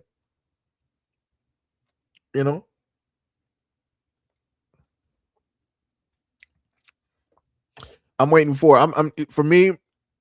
A lot of the stuff that they're doing politically, they're trying to get outrage directly from men. That's what they're trying to do. And they're going to keep pushing up until they get, like, I put it to you like this. A lot of the stuff that they're doing when it deals with men or men's bathrooms and all this other type of stuff, the powers that be, they're trying to push it to a point to get men to react a certain type of way. So then once that reaction happens, right, because they're hoping that, okay, we need men to sit up there and act up. So since we couldn't get them to act up when it dealt with anything else going on in society, this has to be the one way for us to really like get them to start moving. And since they couldn't get quote unquote a race war going, they're going to try to do a 2 or 8 folded type of thing where they're now going to try to have these other dudes out here try to react a certain type of way to the gay community. But like I said before, realistically, if people actually stop and sit and think, it's not the gay community specifically 100% doing this and putting these things directly in the bathroom. It's the political powers. It's the lobbyists. It's the other folks directly out there because they need to get things going in order to have a certain type of outcome, or so that they can be the solution to the problem that they specifically made. That's all they're doing. So that's why, like, for me, I'm not even really caring about like the small stuff anymore, like tampons in men's bathrooms, boys' bathrooms. Like I said, because I already know what it is. I can already see it. It's a lot of other folks out there that really can't see past a lot of stuff. They're just too emotionally invested, in certain things in order to, really move forward. and to see what the plan really is. Sonny said, let Tyler Perry do a space movie. He wouldn't be able to gain the same support from technical advisors for an exceptional project. Probably, yeah. Yeah. I mean, now in a sense, yes, but also at the same time, Tyler Perry could just throw money directly at the situation or the problem. Like I said, money talks. So you may have some people out there, Sonny, that won't sit up there and work with him. But let Tyler Perry start throwing some hundreds of thousands of dollars. He can get some astronomers. He can get some scientists, right? He can get some physicists directly on board to help him directly with that. Like I said, money fixes a lot of problems. Tippy said, where they going to put it? Up the nose when they get a nosebleed. This is just stupid. On Instagram, this page shows young black men with superpowers using AI. Sonny said, mind your business. We use those tampons for our own purposes. Never show what it is. Oh, oh man. Tippy for laughing. Sonny said using tampons to cause a tamp off. Wait, what? I don't even know what that is. Tippy said I should go in the men's bathroom and take them free tampons. Like I said, it's a lot of stuff directly out here. The moment in time that people can actually like wisen up to a lot of stuff, then situations will get better. I think I did have another. Technically, I wasn't even supposed to do a long live stream, but like I said, shout out to those who are currently here, and being a part of the conversation and whatnot. A few other videos I do have, I cannot specifically put up because one deals with some violence, but I have a different opinion directly on it because the woman who had to defend herself with a knife already knew the type of dude that she was with from the get go. So it's like I'm not even gonna go there. I'm not even gonna do that one. I'll do this one though because this is going to be a part of a different video. So let me load this up for you guys. Split rent with their husband. Who's splitting rent with any man? I'm sorry. Split with no. I can split at my legs. Honestly, I can't split rent with no man. Petty talker is here. No, I can never. So you can't split rent. I can split rent actually. I'm not splitting rent with any man born of a woman. I can split rent actually. No, so one honestly, there are things that I will do in the family, but rent. I can split rent. No, however, no, I can split because please touch her. Are you sure she's okay? No, I why can't. Will you split I can't split rent. Here's why I think okay, I can why? split rent. Right. Let's say the money he has can afford a certain area, and that area does not work for me. Oh, I'm giving an example. Okay. That area doesn't work for me. Like he can comfortably and confidently afford rent in a particular area, okay, but this area doesn't work for me. Like the kind of work I do. So because it does not work for you, add money. So why is he picking house in an area that does not work for me? Why are you even with a man that can't afford to pay for where you want to live? Yeah, I don't know. So what are you guys doing? I mean, are you not trusting God to help his life? I'm not doing anything with hey, God. So are you guys trying to say that poor men, not poor, I guess trying to say that trying men don't deserve love. Baby, I work hard enough to just have, I just want a man that can take care of me. That someone that I just wake up in the morning and I'm like, baby, I don't want to work anymore. He's like, I got you. How much do you need monthly? I don't want a man that will stress me. See, it's hard. I'm suffering like this already. I want to add another suffering man. I wouldn't even get wet for that man. Hey, God. When you credit me, when I check my account balance and I'm seeing like, baby, I just sent you 20 million because you're stressed. How will get wet? How many men even have 20 million to send? You see, that's why we need to work hard so that we'll be able to meet our level of men. We are not traveling where we need to travel to meet these men. Okay. You know when people say how many men are even doing this? Go. So normally, like I said before, when it deals with other folks out there having, conversations and things of that sort, I normally make sure to just see my way out of the conversation, and I don't tend to make it my business. But the problem that I have with this is that this is a westernized, this is an Americanized type of conversation. Primarily, the only women that I've normally seen have these type of conversations for over 10 plus years are Black American women. and I'm looking at the aesthetics of everything that I see here, and it's reading again Black American women, but there are no Black American women here. And then one of them basically said that I would never go 50-50. I think, yeah, the one in the white. She was like, I'll never go 50-50 with the man. I'll never split with the man. The only thing that I'll split for a man is my legs. I'm like, what? I'm like, who says that? I'm like, how is that like that brother? That's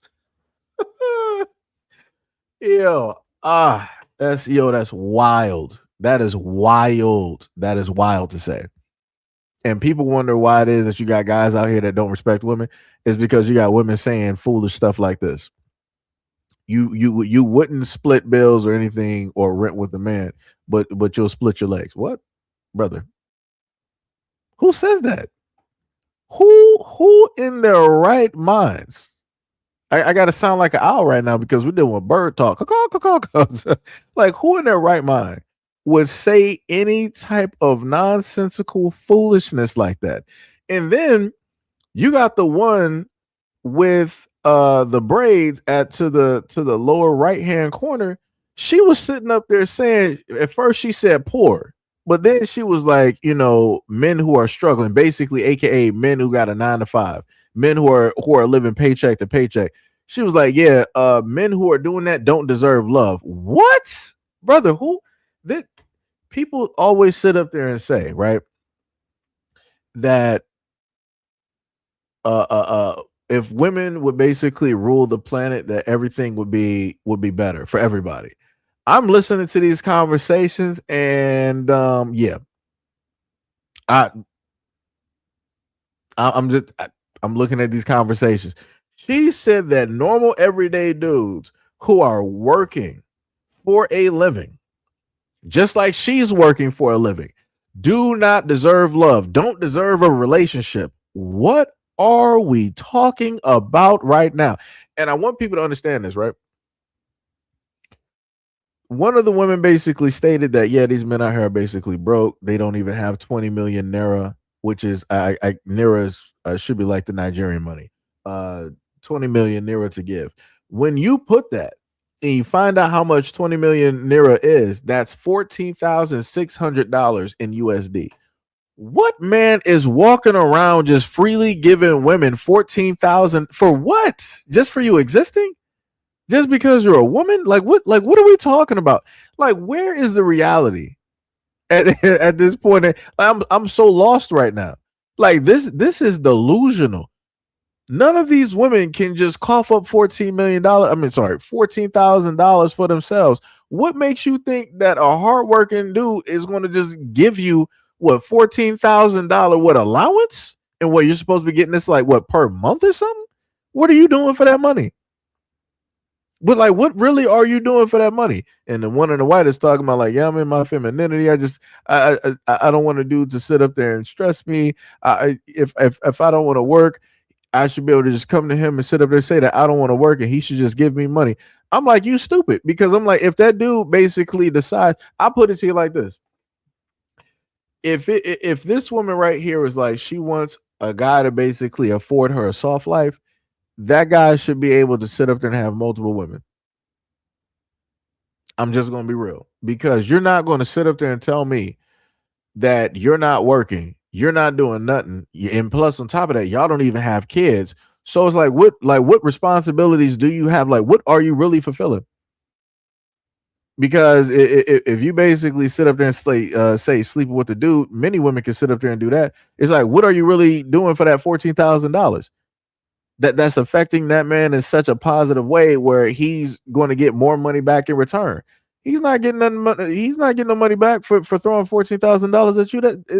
What? Like, yo, this is yo.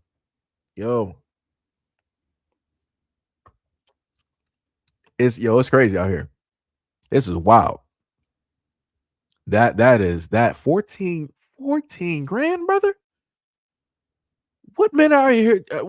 I need to see some stats. What men are out here just freely giving 14 grand? What? Like, bro, dog. Yo, that's insane. That's insane. That is 100% insane. Like I said, these are African women. I ain't never seen African women with straight hair looking like this. What are we doing? What are we doing? This is why I said normally I would sit up there and stay out of these conversations, but once it starts getting ridiculous to a point, and I start noticing and seeing the cosplaying that's going on, that's when I got to start throwing my hat directly in the ring. That's the only reason I'm even talking about this. There's a lot of videos that I've seen of Africans talking amongst themselves about African problems. I'm like, all right, no problem. This ain't about me. This don't got nothing to do with us. Let me move on. Y'all got it. This, on the other hand, nah, this is crazy. This is 1,000% crazy. And then you got the lightest one directly up there. I'm like, I wonder if you were doing some skin bleaching, because that is a thing over there in the islands as well. Over there in Africa, skin bleaching is a thing. And I'm looking at her, because I'm looking at the other two. They look like they are at their natural color. She looks a little bit weird. I can't put my finger directly on it, and it's not just because of the hair. It's not just because of the hair. And like I said before, this is why I sit up there and say that I get tired of the cosplaying, especially when it happens with Black American women, because Black American women don't get credit. The reason why you got African women wearing their hair as they are right now is because of Black American women. Black American women been going through different types of, hairstyles with different types of like wigs, weaves, and sew-ins and fronts and all this other. Like I said, that's because of Black American women. This is why you got all these other groups of women now doing this exact same thing. Like I said, whenever I thought about African women, it was normal. Like in certain cultures, like they have, longer hair, or some of them, they have like the red clay, mixed in with their hair. Like it was something that you could specifically see that, oh, that's that's their culture. That's their people. It was a cultural identifier. Right now, it's like you can't tell nothing. I'm looking at this and it just looks like cosplaying Black American women. That's all I'm basically seeing. Like it's crazy out here. You can't see no cultural identifiers out here. Now, again, I'm not African. I'm pretty sure some Africans, they can probably look at these women and specifically tell where it is that they're from, or and all this other type of stuff. But me as a Black American, all I'm looking at is cosplaying right here, mimicry.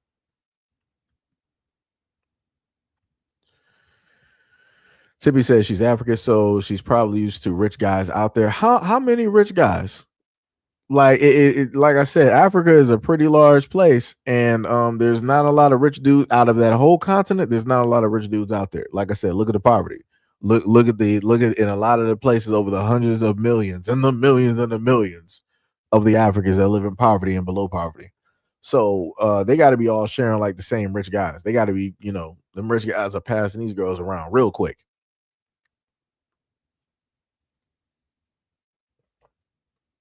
Tippy said, Seji, that's not good, saying rich guys should have multiple women. He's creating multiple broken homes. Nah, Tippy. I'm being honest. Because you got to think about it like this. In the dating market right now, a lot of women who want to chase rich guys, they're all sharing the exact same guy. Those guys are doling out money to the various women that they just so happen to be having relations with. And depending on the level of those relationships or situationships, that depends on the type of money that they just so happen to get. But again, all of those women are like, let's say like Future. Future got like, 12 kids or something like that? Something astronomical. He got a lot of kids. A lot of women were sharing Future, right? Little Baby, who was another rapper, he got a lot of kids as well too. Right. If you look at a lot of these athletes, a lot of these celebrity Black men directly out here, and they got several kids, women are sharing these dudes already. So it's not far-fetched for me to sit up there and say that the rich dude might as well be having multiple women. Because we all know what's going to sit up there and happen if one of these women gets with like a rich dude. Chances are she's not going to do the things that he would like for her to do. So what is he going to sit up there and do? Well, I got options. I'm going to sit up and go see somebody directly on the side. Case in point, Tippy, you remember that the video I gave to you where the young Black girl, she went over to Zimbabwe or Zambia or whatever, and she never came back. And remember how they specifically stated that the white man that she was with Before anything happened, they got into an argument because he normally goes over there and he visits the local women and he has relations with them. So obviously that young black girl wasn't doing some stuff. And he went over to Africa. He gave her a nice trip and a vacation. And he went over there to go see his normal African parlor and to mess with the African women that he normally messes with so he can get some things done. Like I said, that's what happened. You know? Yeah, Nick. Yeah. Thank you. NBA young boy, Nick Cannon, Cam Newton. Like if you got a rich dude that got money, I'm gonna promise you right now, one woman is not going to facilitate all of the things that he in a sense needs or likes. It's just not going to happen.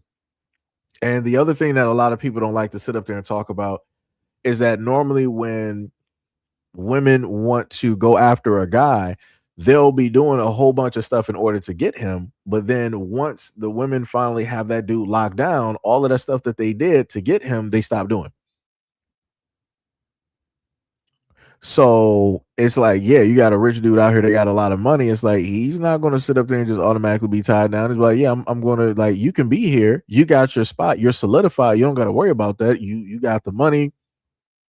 You can get like a condo. You got a car and all this other type of stuff. But he's like, I'm still going to be, out here, seeing the sights. But again, your spot is solidified. Like this is all of this is you. But it's like, if you don't want this, then it'd be like that. You know?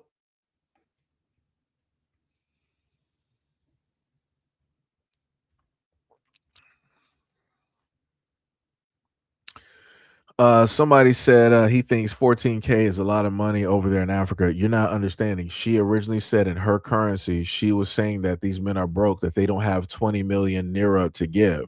I typed in what Naira was, and I typed in how much is that when converted into USD. That came down to $14,600 in USD. 14K is a lot of money. I'm not sure who was this, Richard?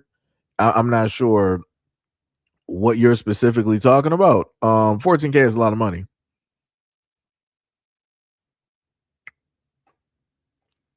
Just letting you know. Like I said, I'm from the US all day. 14K is a lot of money.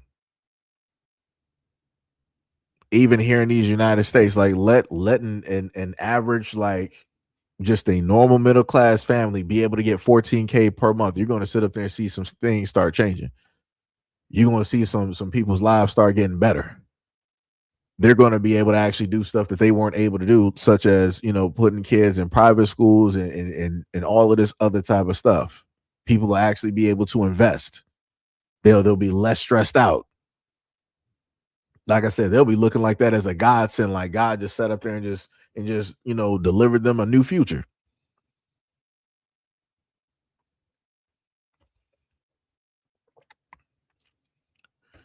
What was it? You said that women fall in the lap when you're confident and lames need money. This is the thing that I get tired of. I get all of that. I 100% get all of that stuff. People have been saying that since like the beginning. It's yeah, lanes need money directly out here to sit up there and get women and rah.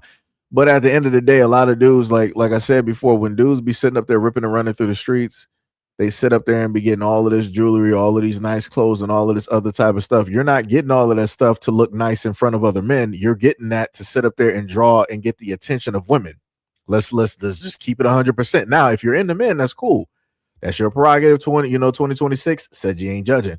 But I'm saying, like I said, anytime that I had some brand new clothes or whatnot or whatever, hey, I'm trying to get compliments out here from girls, from women directly out here. Anytime I got my braids or whatnot, whatever, hey, I'm doing that to sit up there and have a better look. So I got a better chance of sitting up there attracting some of the women that I'm directly interested in. All that other type of stuff. So all of that stuff where people want to sit up there and say like, yeah, only lames, need money. Well, I guess every single dude that's a part of a corporation and the business, I guess they all lame. Because they made sure to get whatever education that they needed so that they can get a certain caliber of women. So I guess they're lame for doing that. Just saying. Cause I don't see like fields of like just ordinary dudes with no money sitting up there getting women who are billionaires. That's all I'm saying. That's all I'm saying. I have not seen that yet. I don't see an influx of dudes who are broke or don't got nothing going out there and just getting rich women. The only person I can technically get you at this moment in time is Kevin Federline.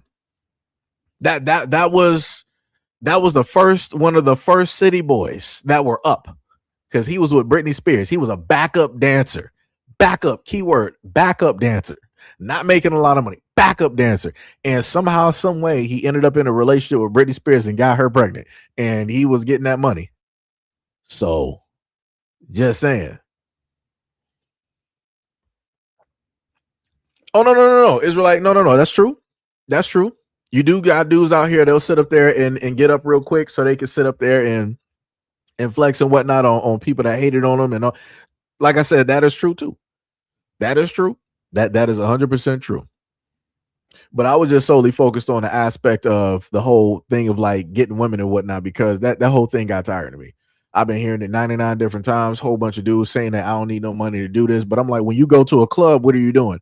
You sitting up there getting the VIP, you getting a table, you got the bottle, you got, about 6, 7, 10 of your boys there. All of that took money. And then y'all sitting up there picking out the women from the crowd that you want to come up in there. How did you do that? You ain't do it being broke. You ain't do it not having no job, not being able to scrape and scramble and scraping, as Diddy would say. You had to do it with money. Like I said, it's crazy. Oh, he got her pregnant twice? That's crazy. I thought it was just once. Kevin Federline was like, yo, if we in here, we in here. We're about to go for round 2. I need a second kid real quick. This money running out. The first one about to be 18. We got to run that back real quick. That's crazy. That is wild. That's crazy. That is wild. Israelite said it's all good. Pookie be flexing all day. Yeah. Yeah. Yeah, Zeus said Kevin Federline hit the pop star lottery. That's bars. Yep. He said Ari said Diddy said what? Scraping and scrambling. If you ain't see that video, you gotta go look it up. It was funny. It's a funny video. I always make references towards that video. It was funny.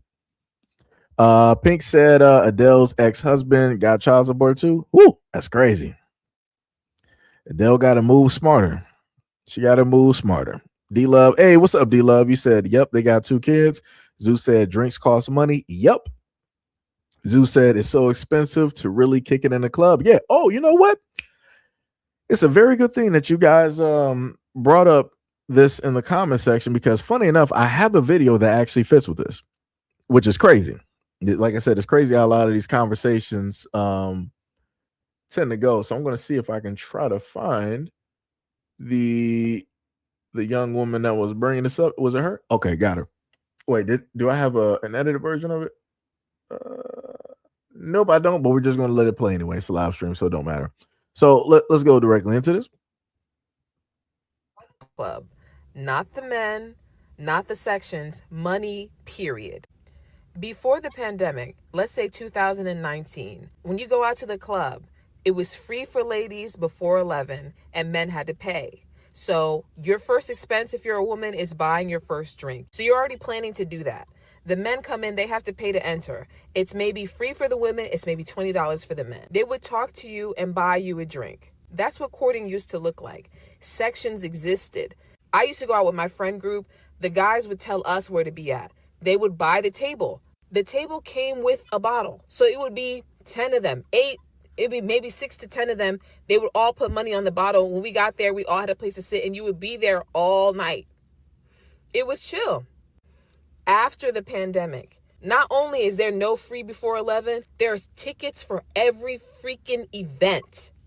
Every freaking event. There's a new entertainment this, promotion that. And there's inflation. So women are paying $30, $35 to get in. Men are paying $50 to get in. Men are no longer going to talk to you. And I want to take you back a little bit. In 2019, they would talk to you a little bit and get you a drink. In 2015, they would buy you the drink before they even said their name. In 2010, they would send you the drink, watch you drink it, and then approach. You Bars. see how when you go back and back and back, there's so much more that men used to do. And it was all connected to how much money they had in their pockets. At the point where now women are paying $35, $40 to get in, men are paying $50 to get in, he's not going to buy you a drink. And not only is he not going to buy you a drink, he's now mad that you're cutting him in line. Because before, it never used to matter. The bartenders always serve the women first. Now, men have an attitude if you stand in front of them at the bar. Now, men want to be seen because they used to buy sections and invite girls into the section. Well, now you have to pay for the table and then you have to pay for the bottle. The both of them are way more expensive than they used to be. If Franzia is selling me boxed wine and it used to go for $8 and I go back to get my boxed wine and Franzia is now $40, I'm about to become a sommelier. You better fucking believe it, bitch. I can taste the inside of the box. Nope, you're gonna have to take this back and I want a recall too. All of this shit is going down. Do you think that these promoters are now paying more for these DJs? Do you think that these promoters are now going to put more money into everything else? Now that they're seeing this money, they also are cheapening their experience. They don't give a fuck no more. Now the whole business is cheapened. Everybody's just seeing dollar signs. They have no respect. I can tell you, at Park, I left my phone there. 2018 New Year's. Someone tapped me and gave it back to me. Walked across the room to give it back to me. Park in 2025, I scanned my ID with the bouncer. By the time I got inside, I got a spam message. The nigga already stole my goddamn data. Pandemic. Yeah, that was funny. That end part was funny. But yeah, that's how it is. This is how the club market is. Somebody said, why would any man get upset with a woman ordering a drink? It wasn't the fact of like ordering a drink. She was saying that you have men already in line, and then you have women that want to cut in front of that guy in line. So within that aspect, I do understand that. It's like, I get it. You are a woman, but it's like, hey, we got some etiquette here. This ain't the same. This ain't, 2015 or whatever years ago. Hey, you need to be in the back of the line. You need to be in the back of the line, need to be in the back of the line, needs to be in the back of the line like everybody else. Because I don't know why it is that you decided to cut in front of the line when the man was there. When it was women directly in front of you, you wasn't trying to cut in line. When a guy gets there, now you want to sit up there and start walking up, cutting the line. Nah, brother. You got to get to the back, Rosa. But it'd be like that. It'd be like that. People hated that joke when they did that on a barbershop. People were outraged. People are outraged, let me tell you. Let me see. What was it? Somebody said, if you really want to drink and get tore up, taking a cruise is your best bet for money. LOL, just be safe because you are on a boat. Somebody said, she's got a point. MFs is always cheap. Tippy said, stop going to the clubs or bring your own drink. No, Tippy, you can't bring your own. You can't bring a bottle to the club. That is not how that works. No. It's like trying to bring your own drink to a restaurant and they already serve like wine or alcohol. They either have contracts with certain wineries or whatever it is, or with other alcoholic companies. So they already bought their stock. So whatever they serve is whatever they serve. You bringing out outside is now causing a problem. Like I said, it's not. Nope. It's like going to a restaurant and then you bring it in fast food. It's like, that don't make no sense.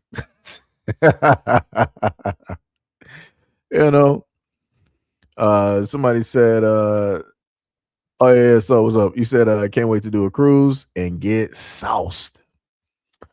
Ghost said, cause club entrance wasn't crazy, so people can afford a +1 drink for somebody else. LOL. Yeah, everything was cheaper back then. Everything was cheaper. Sonny said that was back when females were dying in dirty wine contests. That's crazy. That's crazy. Richard said, I'd rather fly there. That's crazy. Tippy said, be careful on those cruise ships. I heard they're not happy with loud black people on cruise ships. It'd be like that. You said hide it. That's What you think this is classic, man? You think we're about to sit up there and start dressing like all like a Dante and having like canes and whatnot, like a prohibition era? We about to just be pouring some alcohol in there? Nah. People like treat it like the prohibition days. Have a secret password. Go in through the back. Have some Hennessy in your bow tie. It's like, yo, that's crazy. That's crazy. So said first time clubbing into my 30s. Did it for the experience, and I'm good now. Let me tell y'all something. I never went clubbing. I never technically sort of kind of. I mean, I went to like a rooftop like engagement. I don't know if I can really call it like a club, but more so say like an outing. It was like downtown Detroit. Um, but yeah, I can safely say I was like, if that's what like clubs are like, I'm like, I'm good.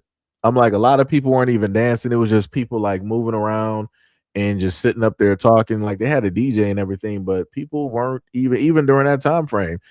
People weren't even dancing. And I'm like, I thought people danced at clubs. Like even me myself, I was just sitting down on the couch somewhere on my phone, but then I didn't sit up there and charge my phone properly, and my phone was basically black. So I'm just, sitting up there and all this other type of stuff. Like I said, crazy, crazy work. It's, like I said, it's not for me.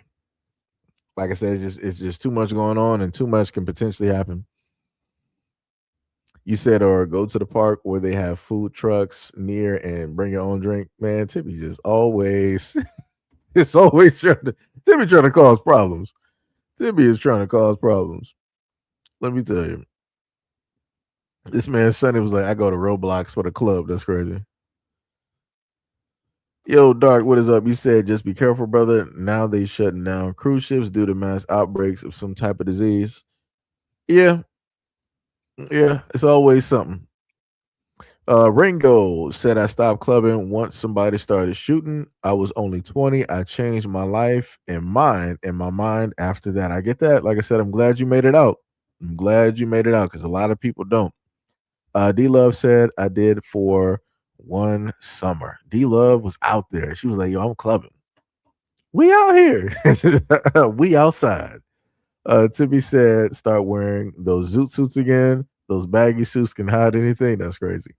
Yo, Vince, you said the only time I would quote unquote go out is when I go to the Magfest or Blurred Con. Those are two things I wanted to do as well too. D Love said LOL. Nope, Seji. Uh they too cool to dance. Yeah, they are. Yep. Yes, they are. Dark said I might play Midnight Club if I want to go to the club bars. Miss Nova, what is up? What is up? What is up? You said I started clubbing at 15. Huh? You said nearly failed high school. I had a breaking and hip hop crew, so we were invited to compete. Stopped at 24 due to shootouts. Oh, that's dope. Okay. So it wasn't like we outside. You was actually outside but doing competitions. I got you. I'm like, yo, you was outside at 15. I'm like, I'm sitting there, I'm trying to think back to do. I was like, I was in the house. Yeah, I was in the house. Let me sit up there and tell y'all. If I wasn't in the house, then I was probably outside playing basketball somewhere. You know. What was it? Sonny said I went to a teen club down south while on school break, and these girls used me to fight each other. I literally didn't know what to do, so I started fighting too because I danced when they were dancing. That's crazy. Wait, what? It's, I don't even know what's even happening there. Tippy says, sad now. We got to go clubbing in GTA. Oh yeah, that's gonna be the new club spot. Like I said, as soon as GTA 6 drops, y'all more than likely going to see some content up here. Let me tell you. Like I said, I'm just putting that out there now so people won't be too surprised. Like, yo, Cincy, why? I thought you was doing politics. Why GTA 6? Because GTA 6, it's the biggest game this side of the century. Like, this is one of the biggest games that anybody in this lifetime is really going to get a chance to, in a sense, experience. I can't even give another game in reference that's going to come as close to the amount of media coverage and whatnot that's going to be coming with GTA 6. Like it's going to be wild. It is going to be a crazy experience for anybody that is alive during this time frame. B Love said I wasn't out there, but I was out there. That's crazy. D Love was like, I was outside, but I wasn't outside. I got you. D Love said dance battles. Sonny said, yo, I remember them GTA club days at SEIJIHITO. Yeah, a lot of people used to be on GTA Online just sitting up there dancing. Yep. Vince said, man, I'm over here shopping around for some CPUs and GPUs for my other PC. Technically, I need to do that as well too, but stuff is a little bit too high. It's a little bit outside of my pockets. Things are looking a little bit tight. a little bit tight around here. So, we gotta figure some stuff out a little bit later. But everything is still running smooth. As long as ain't nothing smoking, we good. As long as ain't nothing overheating and smoking, we are all good. But I'll probably be playing GTA 6 on either on the Series X or later on in the future on that Helix. Because that's where we will be at. We will be Team Xbox. Let me tell you. Dark said I was outside of my room indoors, though, bars. D Love said, why, Seji? Just dance to dance. I don't know. It's like the moment in time when I did dance, I think I was probably back in middle school. I did. And it was kind of weird, like having people basically like watch me in a sense dance with somebody and then sort of like hype me up. It was weird. It was the weirdest thing possible. But I guess it was because I was the quiet person and people really didn't expect me to, in a sense, dance. And I forgot how that happened. How I was dancing with that girl for that one song. I'm not sure if I specifically went up to her or she asked me to dance or if it was both. I forgot. But, like I said, it was a fun experience. And I think I still remember. No, I'm not even gonna lie. I don't remember the girl. I'm gonna be real. I don't. I know she was taller than me though. I do know that. I swear, I want to say very possibly, like I remember one tall girl, and I know her name. And I'm trying to figure if that might have been who I danced with during the time in middle school. It might have been, but yeah. Tippy said, be having a meetup with online friends, going clubbing in GTA while drinking at home on a Friday night. LOL, that's crazy. Tippy gonna be sitting up there like drinking on a mic and then falling asleep. The character gonna just like stop dancing, and Tippy gonna be the only one at the club because she is knocked out. I can just already see it. Vincent said, "I might. It might just be settings for AMD for this one." Okay, you said, "Has anyone ever tried Deadlock?" The craziest part is I have Deadlock on my on Steam. I just never played it. It's like I have a lot of games on Steam. I just never played them because I'm so used to still being on my Xbox, and I tend to be there. But also on the fact that I'm normally doing content, so I'll sit at this computer and I'm in this chair. So I'm like, okay, I'm tired of sitting here. I want to sit directly, on the couch and be comfortable and just, relax. And my computer ain't over there, so that's how that be working. What was it? Soul said y'all gonna have to send the Xbox invite when GTA 6 comes out. Okay, I got you. Will do. Ringo said, Houston, I heard always been dangerous. That's bars. 100%. Tippy said might even go to the casino. Oh, you talking about in GTA? Yeah. Soul said, Tippy, I hate those horse races. Sonny said, make sure. Wait. You said your crotch is solid enough to handle those dumplings. Wait, what? I'm completely. I swear, Sonny be saying some of the most random stuff during these live streams. I swear to goodness. This man just be saying stuff. Vincent said it be like that, bro. Yeah. Oh, you're talking about the PC? Yeah. Sonny said it's a long night when two Little John songs will play back to back.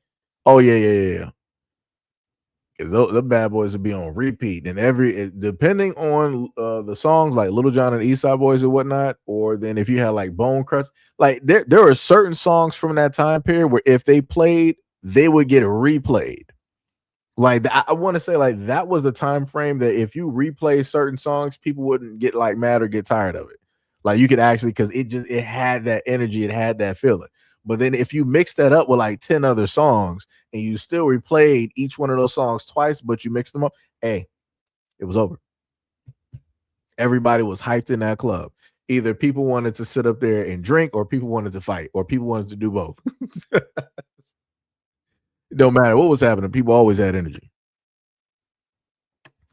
Rango said GTA 6 is going to definitely about to turn servers off. Oh, yeah. Like, yo, I kid you not. If GTA launches day one or within that first week with online as well as story, Lord help whatever internet service providers and whoever is potentially giving those servers, because there will be server crashes.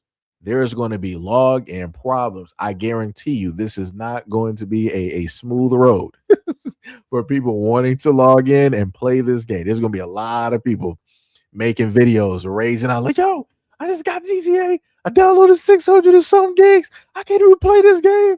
I paid for the $120 special edition. There's going to be a lot of people that's going to be mad.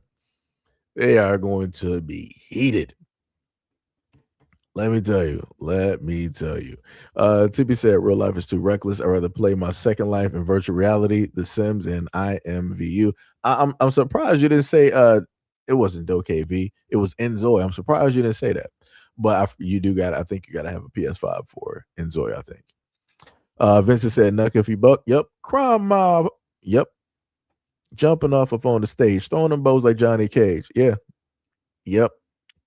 100%. Then later on towards like the college era, you had swag and surfing. Even still to this day, I hear that song. I'm like, yep. Dun, dun, dun, dun, dun. Dun, dun, dun, dun, dun, dun. I'm telling you, it's certain songs. It don't matter what time passes. It still carries the exact same energy and feeling that it originally had when you first heard it. Got polo on my body. Dun, dun, dun, dun, dun, dun, dun, dun, dun, dun. I'm swagging. I'm surfing. Yep. Let me tell you.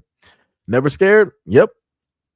Sonny said, dubbing, when you balance while somebody's daughter crashing her high knee. Wait, what? I'm confused on that one. Soul said it's going to be lit. Yep.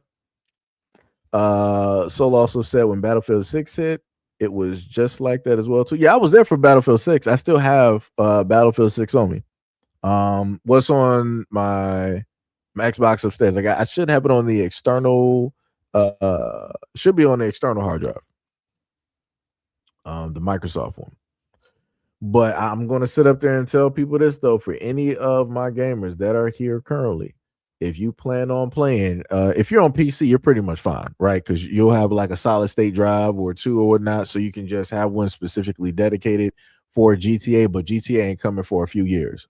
But for console players, PS2 and Xbox primarily, if you plan on getting GTA 6, if by what the leakers has stated earlier on that the download for it is going to be like 600 gigs, your best bet is to get like a 5 terabyte hard drive right now and really have that one dedicated majority wise for GTA, because Lord help anybody if that game is 600 gigs, because the Series X that I got already came with a terabyte. That's already full. And my external Xbox, I think it should be like a 1 terabyte. That's full. So yeah, the best bet for anybody right now, you know GTA 6 is supposed to be coming at the end of this year. I think like November 13th, 14th, whatever it is. Make sure to put whatever money that you need to get you a nice little 5 gig external hard drive. That's the best bet I can tell you ahead of time, because I'm about to do that. Like I said, I've been eyeing one for a minute. I just gotta wait. And I'm not going to, I'll probably like open it and have it formatted for the Xbox. But after that, I'm just going to, put it away. I have it formatted. And then as soon as GTA comes out and I got, the pre-download or whatever it is, that's when I'll hook it directly back up. I'm cool like this detergent. Yep. Tippy said that's sad that when the game comes out, unfortunately, nobody is going to care about anything. Hey, it be like that. People looking for something to relax with, to do something different. Rango said Battlefield 6 is fire. I can't take the individuals with rocket launchers or fighter jets F those guys. I mean, you can do the more boots on the ground approach where it's the multi-team, team objective type of deal. That's what I do sometimes. But I got used to Conquest, and I would normally play as like what was it, like an engineer or whatnot. So I would have like the little FX robot. So I'm like, oh, somebody in the tank, I got you. You trying to hold down the middle of the street? I got you. Let me get my little robot. Let me sit up there, make a few cuts through the map real quick, and let me position my robot underneath the tank, get that little blowtorch, and I'm grilling the mess out of that whole tank. And they don't know what's happening. It's like, yo, how we losing armor? How we losing armor? And then that boy blows up, and you just hear the ka-ching, directly up there, and you got 5 kills. And you probably got more than that because somebody else maybe was spawning, or they had their engineer trying to repair the damage that you was doing, on top of the fact that they're taking more damage from another tank or enemy rockets and whatnot. Rango said delete everything. 600 gigs is wild. Yeah, like I said, you gotta just be prepared, because even having a disc is not going to save you. Because remember, we're living in a day and age that you can have the disc, but you still have to download directly to the system, which is stupid. It's crazy. You would have thought with the technology that we got with these discs that it would have held everything on there. I guess not. Rango said PS2. Vince said or 8. What was it? So it was like I'm taking notes. Tippy said December, I think. No, I thought they I could have sworn they said November. I could have sworn they said November. I had to check again. Rango said that's wild. They know darn well they should have made that game that huge. I mean, with the graphics, it's supposed to be Unreal 5, so that's going to be a lot on top of everything else. Because pretty much when you go through Grand Theft Auto, you can go through pretty much almost all the buildings that you can see. You can go into those buildings. So there's a lot of stuff there, destruction. You got traffic and all this other type of stuff. So, Sunday said GTA Online is set on racist. That's crazy. Vincent said, I go by what the situation calls for. Tippy said, still, you gotta stay vigilant, stay woke, my brothers and sisters. So now you cut into the Dr. Umar right now. That's crazy. Vincent said, too many tank engineers. I mean, yeah, that's true. Vincent said, support for when we need revives. No, yo, Vince, let me tell you something. If you were to see my profile when it deals with Battlefield, I primarily played support. I want to didn't I get there was like I think wasn't an achievement or something.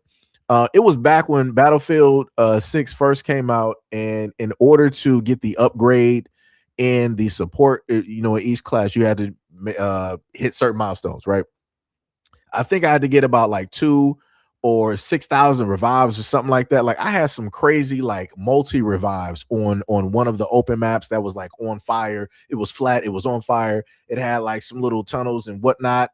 It was, I forgot the name of the map, but I think I had like a 30 something like multi revive. And what was the medal that they set up there and gave me? I think it was like reanimation or something like that. Like I said, I did one of those because I wanted to get on top of the fire airburst launcher that they had directly on there, because you had to get I think main direct hits directly with that, like something crazy, which again didn't make any sense for technically a medic / support type of class.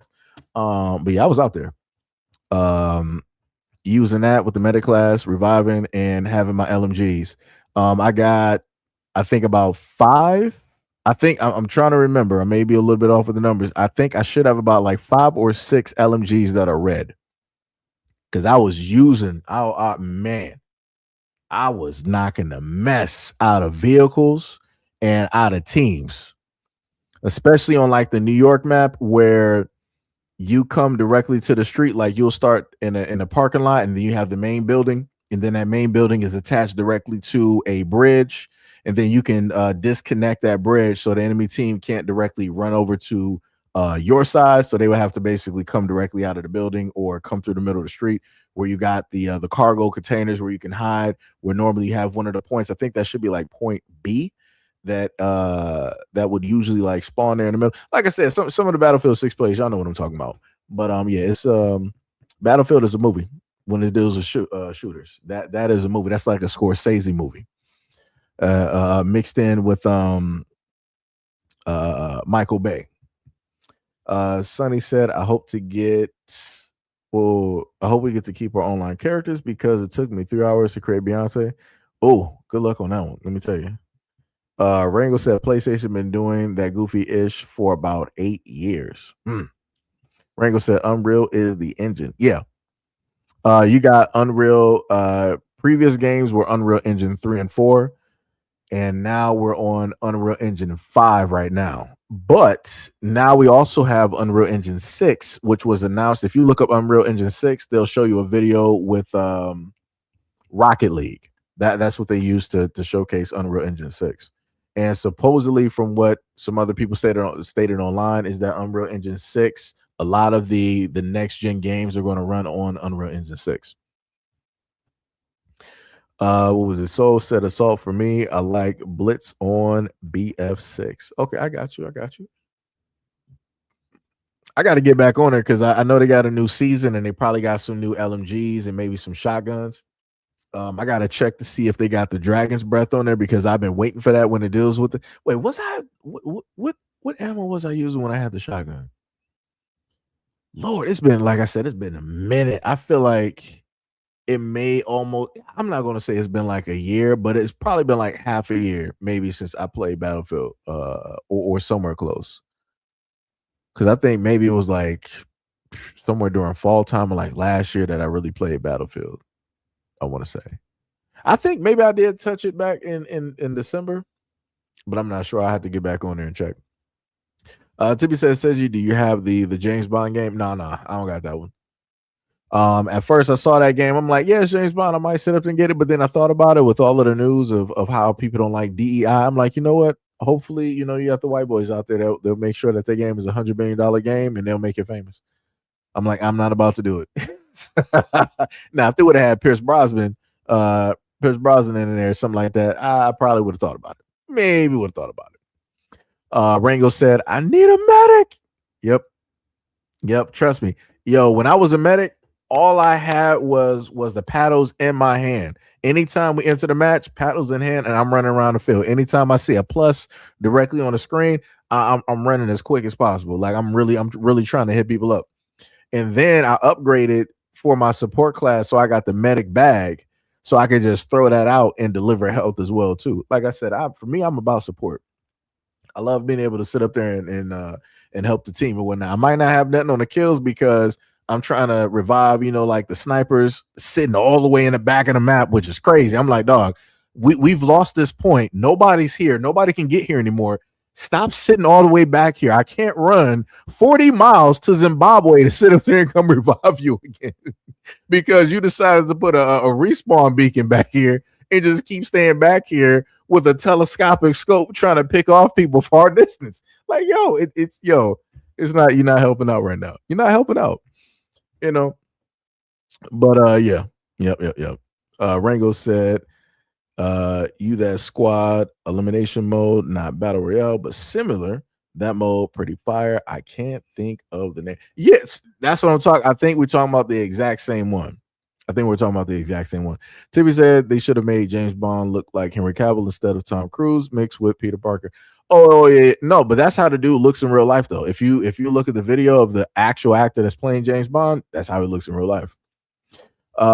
Mallory, what is up? You said FBA equals reparations. Vincent Taylor said, I've been busy playing Cyberpunk 2077 and Warhammer 40K.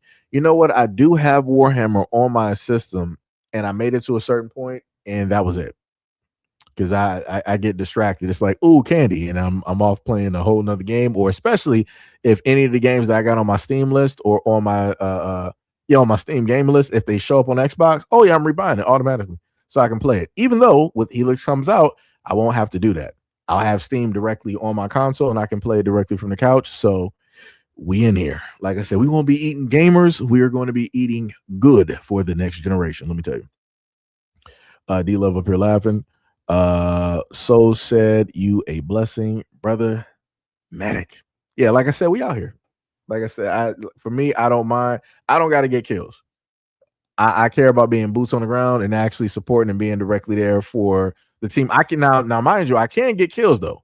Let me get like I said, I don't care what shooter it is. Let me get a shotgun. Let me get used to the shotgun. Let me get used to the LMG. We in here. Or if the time's called directly for it, I'm not going to have like a pistol, whatever it is on my back. I got a rocket launcher because maybe I got to knock some snipers directly off of a building because people want to camp, in a window on a farm or something. Y'all, Battle 6 players, y'all know what map I'm talking about, where it's like this small boxed in little neighborhood. You got a farm or in another small building that's being built on one side, and then the side you usually spawn on, it got some hills and some mountains. And usually people go on the Rocky Mountains, snipers and assaulters, they'll go on the Rocky Mountains first, right? And then you got some other people that'll, be going around on the ground. And every now and again, depending on how it works, one tank will spawn directly on that map. But yeah, like I said, I love playing support. Just like in a lot of other games, like such as like a Smite or I never played Dota. Like I just say like, Smite, Dota, League of Legends, I would primarily, if I played those other two, it would be like a guardian support, like type of role, whatnot or whatever. Even though I will safely say that support is the most abused and support is the one role that a lot of people disrespect the most and want to put the blame directly on, because people be swearing up and down that if you're healing, you're not healing enough, and that if you are healing, that your build just ain't what it's supposed to be in order to deliver the heals that they need. But I'm like, dog, if I'm supporting you, if I'm giving you heals, you're not supposed to be out there as a physical going beyond the tower or pushing beyond what your level basically is, because if the junglers sit up there and see you and they understand that you're pushing forward and you're going outside of that circle, where then it's safe for them to basically come get you, and you don't have any wards anywhere letting you know like, hey, we got a jungler coming directly over here, you might want to back. Like I said, I don't know, rotations and things are a thing, but you can't tell a lot of these folks nothing. They think that they all stars when they play some of these games sometimes. Let me tell you. Rango says, sounds like me because I didn't even finish Wukong, knowing darn well I need to finish that game. I never even got a chance to even play it yet. One of these days I will. I'll happen to pick it up and I'll actually give it a chance and play. But like I said, I get distracted sometimes. A lot of the other games that I play, like Diablo, I'm playing the brand new season directly for that, and I got my warlock to like level 200 and 230 or 240 whatnot or whatever, and we're about to have like the new season pretty much start next month sometime. The PTS for Diablo 4 is going to happen, I think, around like the 4th, I think it was, and then later on the new season is going to sit up there and start, and the new season is going to be crazy where everything can become like a mythic. So it's like I said, it's going to be insane directly on that. Then I got PoE 2, which had an update, and I still haven't gotten my hands back on that, and I gotta do some on the new season on that one too. So like I said, it's a lot. What was it? So said, hell yeah. Rango said the mountains get you killed. Yeah, they will, especially if somebody can see the glint directly from your rifle. Oh yeah. Rango said her Xbox got solo leveling. We didn't specifically get it, but if you play it on PC, if you got like PC Game Pass, you can then play solo leveling. I wanted to get that game because it is 4 players, and I do like the story of solo leveling, but they didn't release it on Xbox, which is stupid. It's crazy. What is it? Soul up here laughing. Vincent said jungler is coming for you, and he didn't bring lube. Yep. It's a lot of people I done seen get defeated that way. And then also me myself, because I'm trying to support folks, and especially if I'm playing Guardian, it's like, all right, let me try to throw something out. Let me do a crowd control real quick. Let me try to get a little bit more damage. Again, I got to start off building, some health items and some physical defense because 9 times out of 10, the jungler is going to be physical. So I'm trying to build to negate that. But then I got to sit up there and worry about potentially getting jumped because of rotations. And then if, my physical is going forward and they might be trying to, knock down the tower, there's nothing I can do if the tower is giving true damage. Like I can't, there's no defense for that. So I'm going to sit up there and get cooked because I'm trying to take damage from the tower. And then at the same time, I got to worry about my health because we might get jumped because they're going to rotate from, mid and jungle. And then whoever was in duo lane again, they're probably going to, like I said, it's a lot. It's about to go into a whole, I'm about to go into a whole conversation about this and get mad. Like, yo, oh man. Let me tell you. Let me tell you. Rango said, I've been debating on getting Diablo. No, Diablo is fun. I'll tell you this. It depends on what you want to do. Diablo, they got the more, I mean, you've played it, right? But if you want something where you can quickly just, get in and start playing and working on builds and trying to figure out what you want to do, Diablo would be the thing to do, especially jumping in during the season. That would be the best thing to do along with the DLC, because you got the Spiritborn, you got the Paladin, and you also have the Warlock, 3 new classes in case you didn't play Diablo 4 yet. And then on top of that, with the update that they did where they brought in the Herodric Cube, you got to play through the new story in order to get that. It allows you to basically turn a white item into a unique. And for me, that's revolutionary. That changed how it is that I just go about everything in Diablo. That basically meant that every item that we would basically view as trash can now be upgraded into something that we can actually use, and we don't specifically directly have to farm for right now. So you can basically have uniques on an early character, depending on how far you made it along in the story. So like I said, for me, that's revolutionary. That's crazy. Beautiful. But then PoE 2 or Path of Exiles 2 just had major update and a major overhaul to the main game, to the story, to the characters, and also especially to the end game, right? Into the season and everything of the sort. So if you want something that's like severely like in depth where it's going to take you some time and you like major ultra large universal size skill trees, Path of Exile would be that. Like if you want a character to do anything, Path of Exiles would be that, So I put it to you like this: like I feel like Diablo is like Call of Duty, and then Path of Exiles will be Battlefield. One you can technically jump right in, and the other one you can jump in, but you're gonna take your time because there's a learning curve. Vincent said, "Yo, that Warlock slap." Yeah, it does.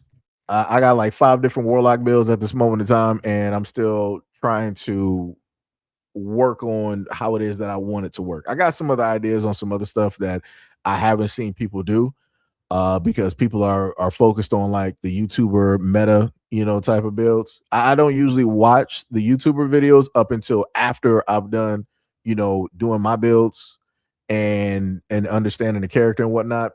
Because like I said, a lot of people just do like the meta, like what is it, like with the sorcerer with the lightning orbs and whatnot, and that just recently got nerfed. Like, so a lot of stuff that people were doing that was meta, that actually got nerfed with the incoming patch that's going to sit up there and happen pretty soon. So So said them snipers be taking pictures on them hills. Yeah, they do. They be having nice portraits. They be doing the Bob Ross painting sceneries, pitching tents and everything, taking whole family vacations. Rango said a basic to a mythic is crazy. Yeah, yo, I'm telling you, if at a moment in time you get on Diablo, do the newest DLC. I mean, I would tell you to just go through the whole story, but that's a lot to do. But in order to get to like the real end game, do the story, the last part of the story that came out. Get the Herodric Cube, and you're going to see exactly what it is that I'm talking about. Because after you get done with the story, it's going to put you in Timus, where the Herodric Cube is stationed and located, and then you'll be able to, to try that out. And then on top of that, the other craziest part as well too is that you have like charm sets and different things that you can do to further amp up your class or the abilities of your character. Then on top of that, you can take off affixes and add affixes. You have the ability to put on 2 legendary affixes on a necklace.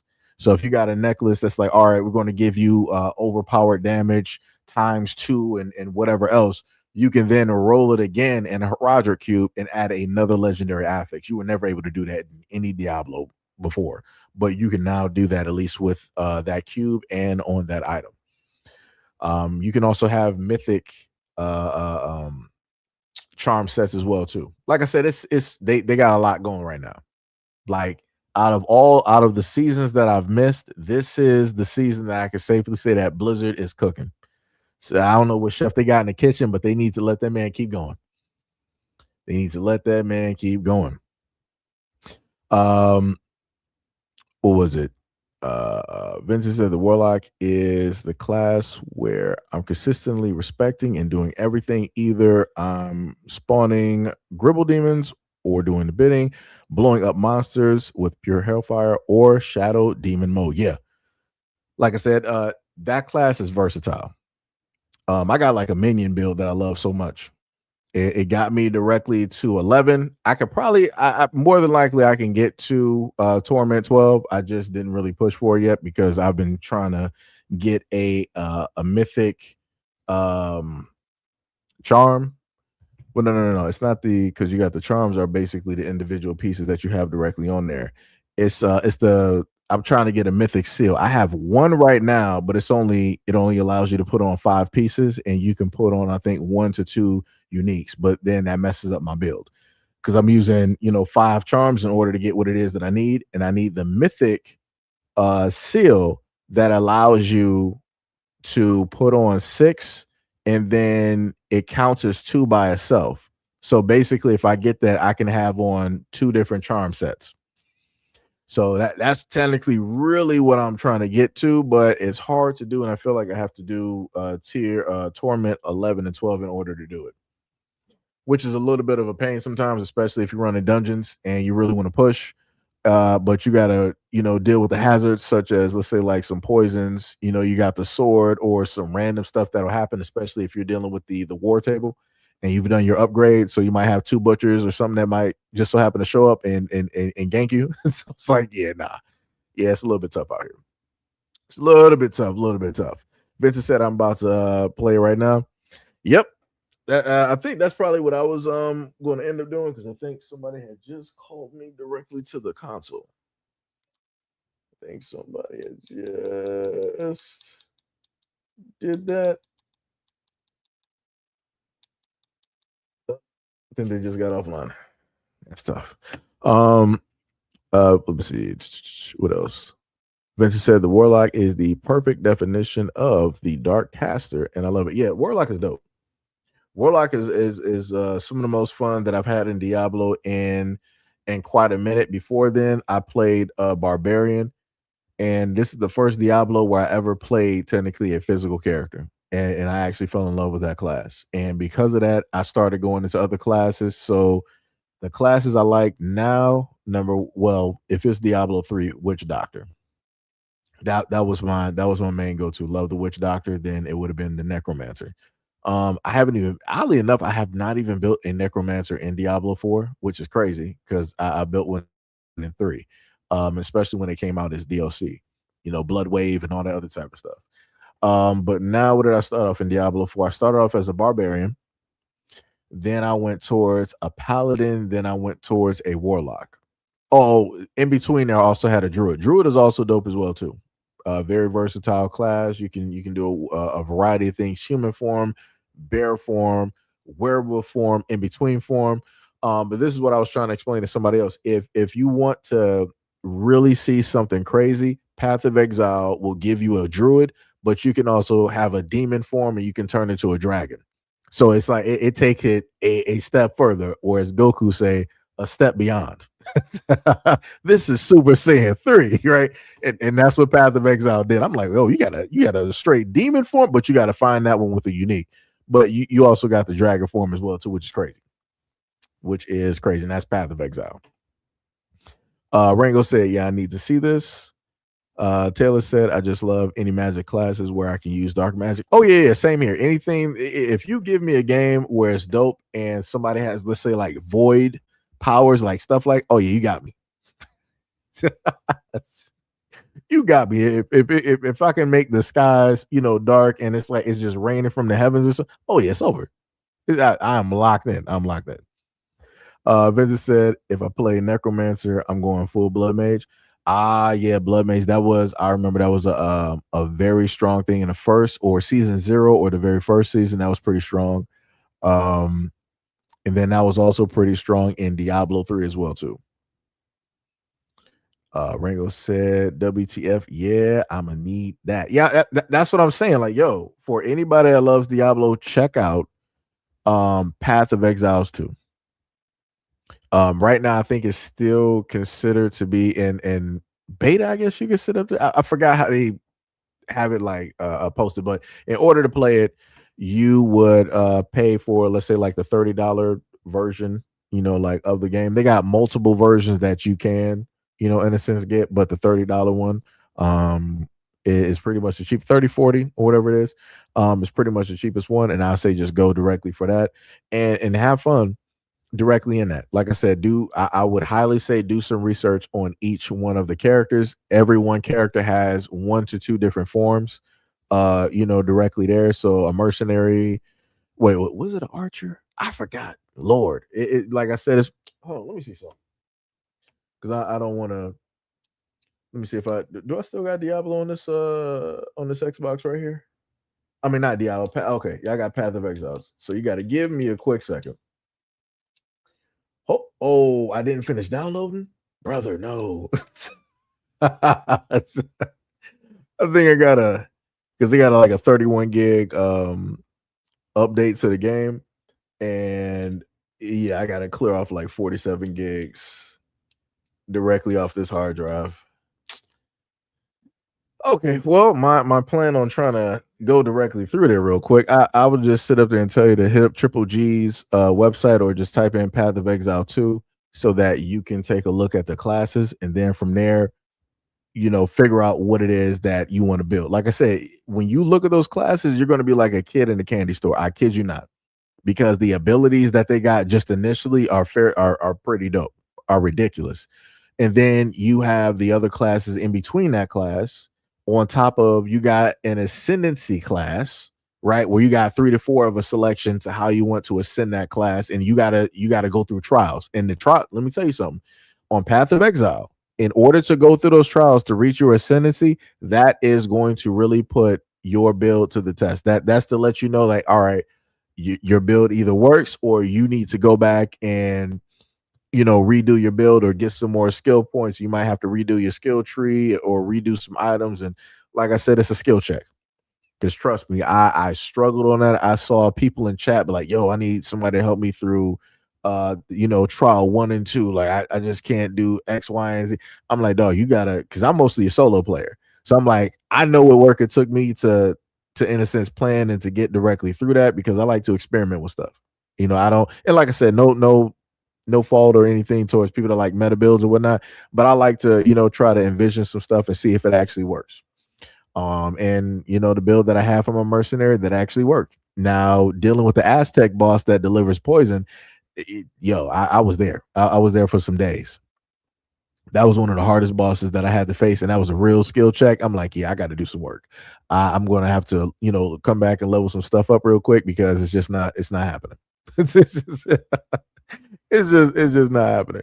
But yeah, I say, like, do some research directly up on there. And again, for anybody that likes magic, you got the monk that's directly in there. You got the sorcerer that's in there. You have the witch that is in there as well too. On top of the fact that any one of the classes can just so happen to use certain abilities from other classes, as long as you spec directly into that. So maybe it's intelligence or strength, dexterity, or whatever it is, right? Vincent said, yeah, those trials are no joke. Yeah, like I said, it's crazy. My bad. I just realized I probably been going on a rant about games at this moment while having the screen directly up for about like a good hour plus. My bad. Oh man, let me tell you, my bad. My bad, my bad, my bad. I probably did have some other videos directly up there, but my mind is completely far gone directly from any of that stuff right now. So yeah, my bad, my bad. D Love up here laughing. Yeah, C Man said crazy work. Yeah, 100%. Let me tell you. But like I said, it'd be like that when you decompress and you just are away from everything else. Technically, you can everything just flows. But yeah, like I said, just check it out though. For any of the gamers directly out there that like those type of games, check those out, and let me know what you think. Let me know what you think. But yes, I didn't had y'all here for long enough of me yammering, talking about video games. That's again my apologies. Um, so I'm gonna wait. Vincent said, "We over here nerding out about video games." Yeah, yep, yep. Like I said, I was about to go on like a whole tangent. Like I said, I Tippy always be like, "Hey, yo, play a video game on stream." It's going to happen. It's going to happen. I just gotta have the another setup to properly do it where this PC location is currently at this moment. I still got one of my things directly up here, but I would need to buy another screen and another device. I got to buy another splitter. To sit up there and do it, and then this computer needs some upgrades and whatnot. So, and RAM is pretty pricey. So, trying to run OBS and stream at the same time, yeah, that's not going to be too good.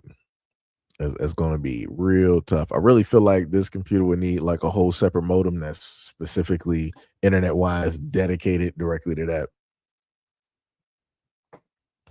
Vincent said, "Brothers, if you can find a cute nerdy girl to be with, you stay with her." That's facts. That is facts. And the main thing I told dudes before, if you are into video games, like I said, I get that opposites do attract, but if possible, if you can happen to find a woman that is directly into like video games, wow, you might as well just figure out how you can make things work. Because like I said, going out here in the world and you got, a lot of women that don't know or understand nothing about video games, or they get attitudes whenever they see a dude directly on the game and want to make TikTok videos. Yeah, that's not it. Not it. Like I said, sometimes you gotta find the same, so everybody's on the same level. And then on top of it, you might have somebody that's also just as competitive as you. Like I said, if you can find a woman out here that's in a Call of Duty and she's good, oh, it's over. It is over. Like both of y'all sitting up there playing duos on let's say like Warzone or going into like Team Deathmatch or S&D or something like that. Oh, it's over. It the Lord knows. Like it is over. Let me tell you something. It's done. Tiffy was like, "I play video games, LOL." D Love said it ain't been that long, says he. Wait, what was you talking about? Wait, D-Lo, you play video games too? Because I know at one point, I remember Gail said she had, I think the last system that she had, I think she said it was like a 360. I think it was. Tippy, another residential gamer. I know Tippy is on PS4. And I think Pink is on what system? I think Pink is like PC and PlayStation, I want to say. So we got residential female gamers. So we do have that. But Tippy don't be playing shooters. Tippy, she does not play shooters. Tippy is a Sims girl. She is Enjoy. She is like Sims. What was the name of the other game that was on Nintendo Switch? Nintendo Animal Crossing. She would be in a sense like that type. Tippy is not playing no Overwatch, no Deadlock, Call of Duty, Battlefield, Gears of War. She ain't playing those. Or Halo. If friendly fire is on, Tippy is more prone to probably shoot a teammate than shoot the enemy. Timmy said, "Yeah, sorry guys, I'm a frugal gamer." This woman. Pink says, "Seji, I am PC and PS5." So yes, my corrections, my corrections. Pink is both PC and PS5, and then also reminded me too. Sham is another one of our. Did I say local? I forgot what it was. Residential. I like to say gamer girls, gamer women. She is primarily PC. I think, yeah, she's primarily PC. I think at one point she was thinking about getting a system, but I'm not sure if she's still going to get one. So yeah, we got people up here. Tippy said I played Apex before and Road Company. I played Road Company as well too. Tippy, see, I will have to check your accuracy, Tippy. That's the problem. I swear you're playing on like the same controls that come with the game. You got that slow turning speed, that slow reaction. That's nothing happened. And you're like, yo, how did I get shot? Where did I get? I'm like, well, Tippy, if you turned up, the turn speed real quick, you can spot somebody shooting you in your back and react real quick. D Love said, I never understood how someone can be mad at their partners playing video games. Yeah, it'd be like that. It 100% be like that. Tippy said, I would love for my future husband to play video games in the living room while I'm in the kitchen cooking a steak. This woman. This is when D Money would be like, yo, Tippy, stop it with your propaganda. This is when D Money would pull up. Oh man.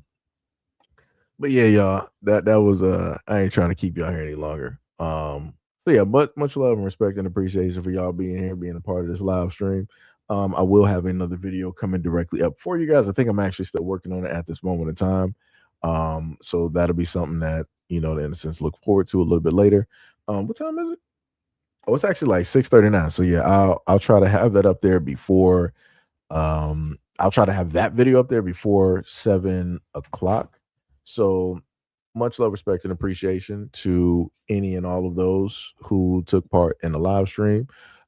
Shout out to any of the members. Shout out to anybody who may have donated directly to the stream that I wasn't able to see, any rubies, anything like that. My apologies for not being able to see that ahead of time. Shout out for again anybody who gives super chats throughout the course, the duration, from the channel to the live streams and things of that nature. Shout out to anybody who hit up the Cash App. Shout out to anybody who's also a part of the Patreon as well. And shout out again to the members and to my awesome moderators for doing the Lord's work every single day, both seen and unseen, and being here and always supporting. Much love, much love, much love. So I will catch. Wait, what should I say? D Love said, nope, I don't play them, Seji, but I believe in letting people do what they want to enjoy. Somebody also said, that's crazy. But yeah, I'll catch you guys in the next video and or live stream. Peace out.